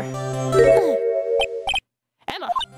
Why the long face? I'm sorry your sister didn't get completely off the hook, but at least she wasn't convicted for a murder she didn't commit. No, that's not it. Just now, after the trial ended. I can see why Mia Fey thought so highly of you. I owe you my thanks.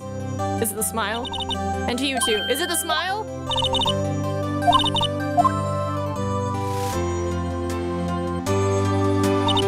You know, I did my best too, but Lana didn't say a single word to me. Hope I'm not interrupting anything, pals.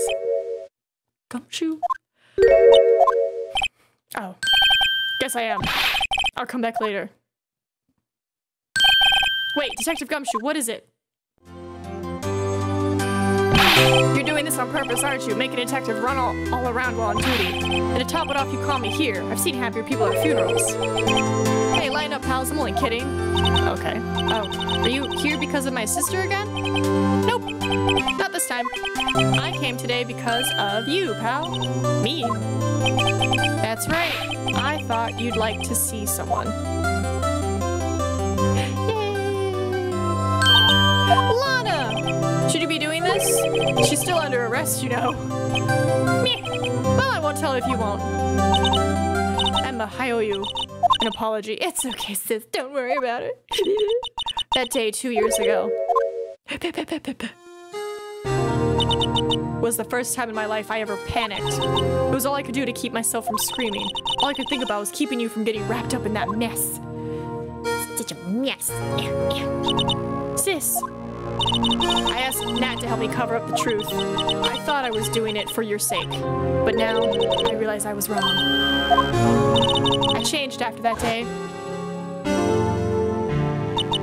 I had to. It was the only way I could make it through the past 2 years. I knew how much I was hurting you by distancing myself, but I couldn't bring myself to tell you what I did. I was scared that you'd look at me with those eyes of yours, because that's how people see, with their eyes. I was scared of how you'd react if you knew. But sis, you were only doing it for me. No. I turned my back on you that day. In hiding what I believed to be the truth, I was deceiving you. Sis. I'm such a fool. It took me all this time to realize it. Emma, I'm so sorry. But sis, you don't have to apologize. I'm happy now. You're happy? Of course. You know, sis, I always knew that one day you'd come back, and now you have. Wonder what that's like. Oh, Emma. Emma. Did they hug? We get a hug!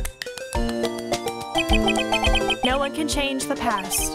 The only thing we can do is strive to make up for our mistakes. Why must we make up for our mistakes, you ask?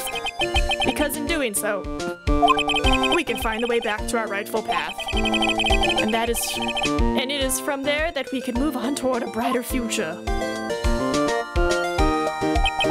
At least that's what I felt watching the two sisters make up. Also, secretly, Jake Marshall being the true hero. None of this would have happened without him. Right? Jake Marshall. Are we gonna get like a wrap up with him? Mr. Wright, Mr. Gumshoe, me.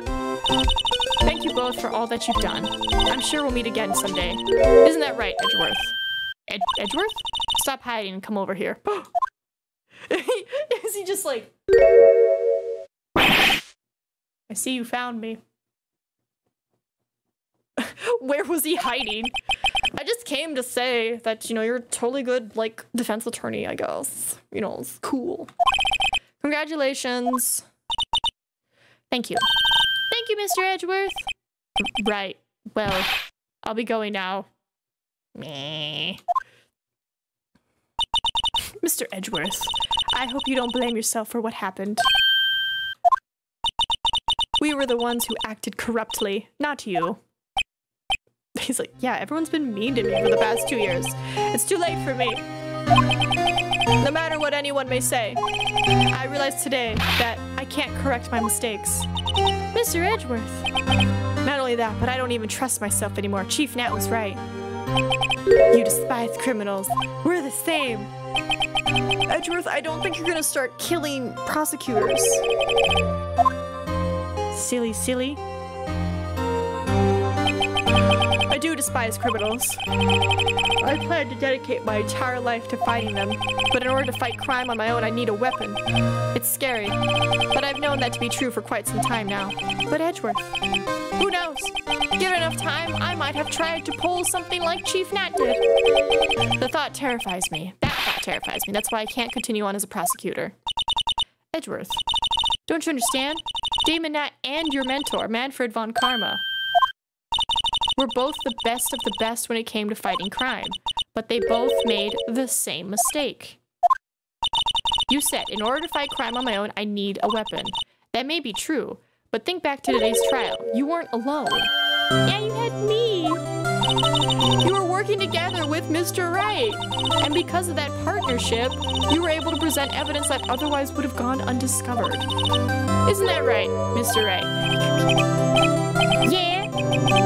I mean, Goodman would have still been alive without Jake, but then also Lana would still be under blackmail and Nat would still be faking and controlling half the court system. Also, have you figured out the meaning pun of Damon Nat's name? No, I don't catch any of these names.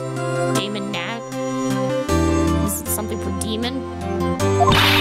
Come on, Miss Wright, show him what Lana's talking about. Evidence, huh? Something that neither Edgeworth nor I would have been able to find on our own. I'm your buddy. That might mean something to you, but I don't see how it had anything to do with our partnership. Huh? Mr. Wright, it seems you still have a lot to learn as well. I guess that wasn't the right piece of evidence? Oh, I thought it was. It's time for me to go. Mr. Edgeworth, if you'll excuse me, there are still some loose ends that need wrapping up. Take care, Chief Prosecutor. Oh. I thought it was like, I'm your buddy. Edgeworth, what will you do now? Well, whatever you do, just remember.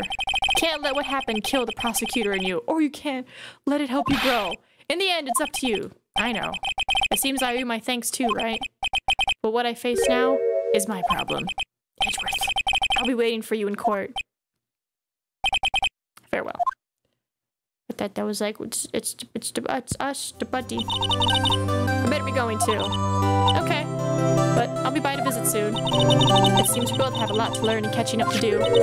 Here, this is a little something for you. Ooh, a scientific investigator book. But in the end, it didn't even matter. It's the first book I ever bought. Study it well. Thanks, sis. I will.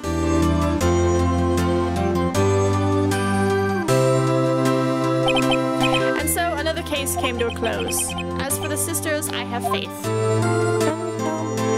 Demon Nat is very simple. Changes A to E. Demon Gent as a demon gentleman to show his cunning dark behavior disguised by his jolly kind and caring behavior.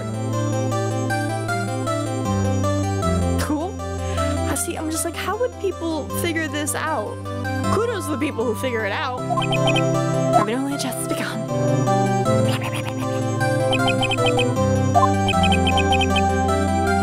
A new journey on my own. A journey to rediscover myself. Oh, Edgeworth, hi. So prominent. Well, I mean... Well, don't go trekking off just yet, pal. Huh? What is it, detective? There's just a little matter to be resolved about the chief prosecutor. You see, she isn't supposed to be out of jail like this. But... I thought you said it was okay. Yeah, well, maybe okay with me, but the folks at the prison are a bit different story. Huh? Basically, I had to bribe a guard in order to sneak her out for 30 minutes. Believe me, it wasn't cheap either. Huh? Way to go, detective. I didn't know you had a wild side. Wild side. Yeah, well, you see, Mr. Wright here's the one who'll be footing the bill. Huh? Huh? What, you think I could afford it with my salary? You gotta be kidding me, pal. Huh? Huh? Huh? Thank you, Mr. Wright. You're the best. Huh? Why is it I suddenly feel like I want to scream? Hey, I got an idea. Why don't we all go pay it off together? Yeah, that's a great idea. Come on, guys. Let's go. As for the current piece of evidence, you should have shown it was the SL9 evidence list because Edgeworth held on to grab one half and you found the other half. Oh, I thought it was the thingy. Oh, that's so sad. Study under a top coroner. As for me, this affair has pretty much ended my days at the prosecutor's office. Dreads. Still, I'll manage to find my way back because I was like, oh, you know, I'm your prosecutor, like, I'm your weapon, like, I can make sure the clients are truthful or, like, make sure the real guy, like, I thought it was that, but...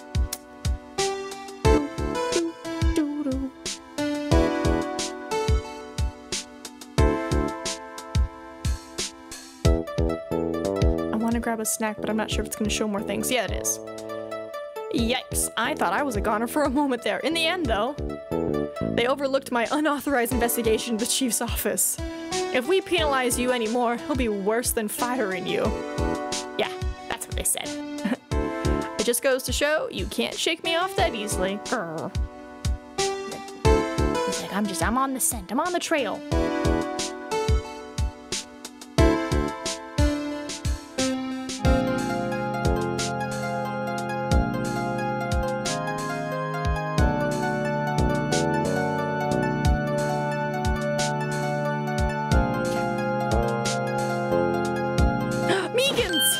My new mission is to guard the main entrance and take care of Billy.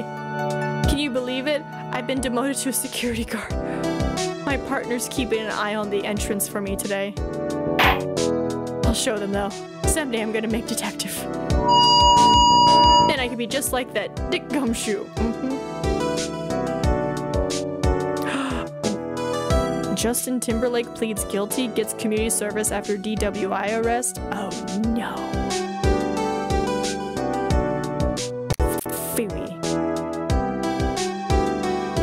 Was arrested for alleged DWI in June. Okay. Yep, blue badgering. Community service, 25 to 40 hours at the Sag Harbor Courthouse. Alright. Admit guilt to a lesser offense of driving while ability impaired, a traffic violation that carries a $305 fine and a 90-day license suspension. Okay. What is it? Can't you see I'm having me a showdown with a steak lunch partner? Miss Star managed to sneak this in for me. She's seeing one of the guards, it seems. Let's go, Miss Star. Well, cowboy, it looks like you did it. You even gave Bambina back her smile. Can you make sure Billy and the gang get their water?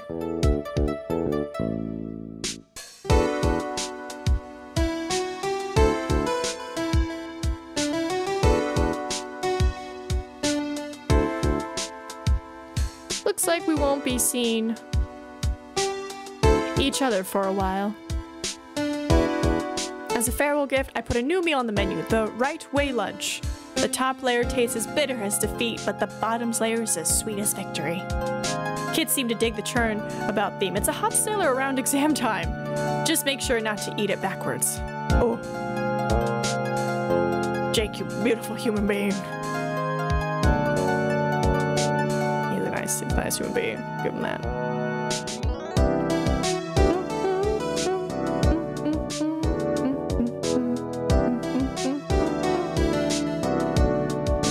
Never forget that young defense lawyer said after the trial. Let's see, what was his name again? Mr. Left? Anyway, he said he's been doing or something or other for, how many years? Well, anyway, I've got another trial to get to, so I better be... Huh? Oh no, I forgot my gavel. Sorry, gotta go. Judge, you silly.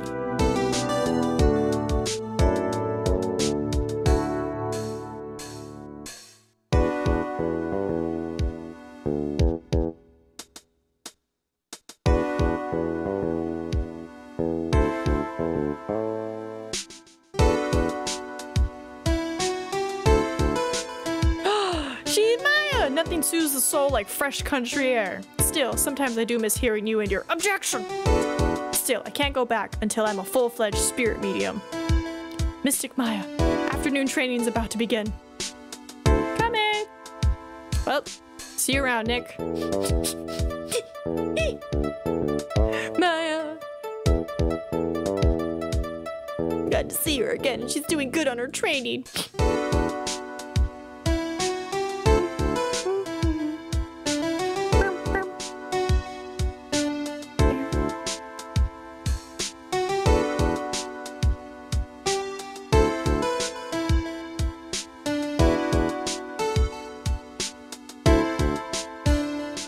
Mr. Edgeworth. Mr. Edgeworth? I brought you your tea. What's going on? What is going on?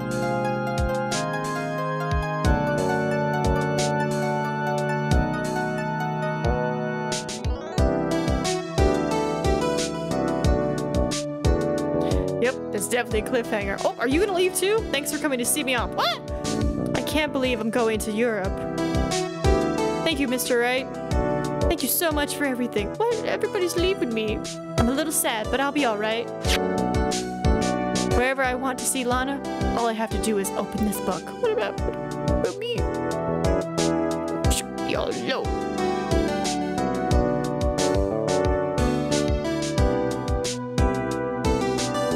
Supposed to look at something? Is it hiding in the back again? A letter? Oh, it's a photo of them. Oh my god, it's so cute. Stop. She's like my big sister. She's a police officer.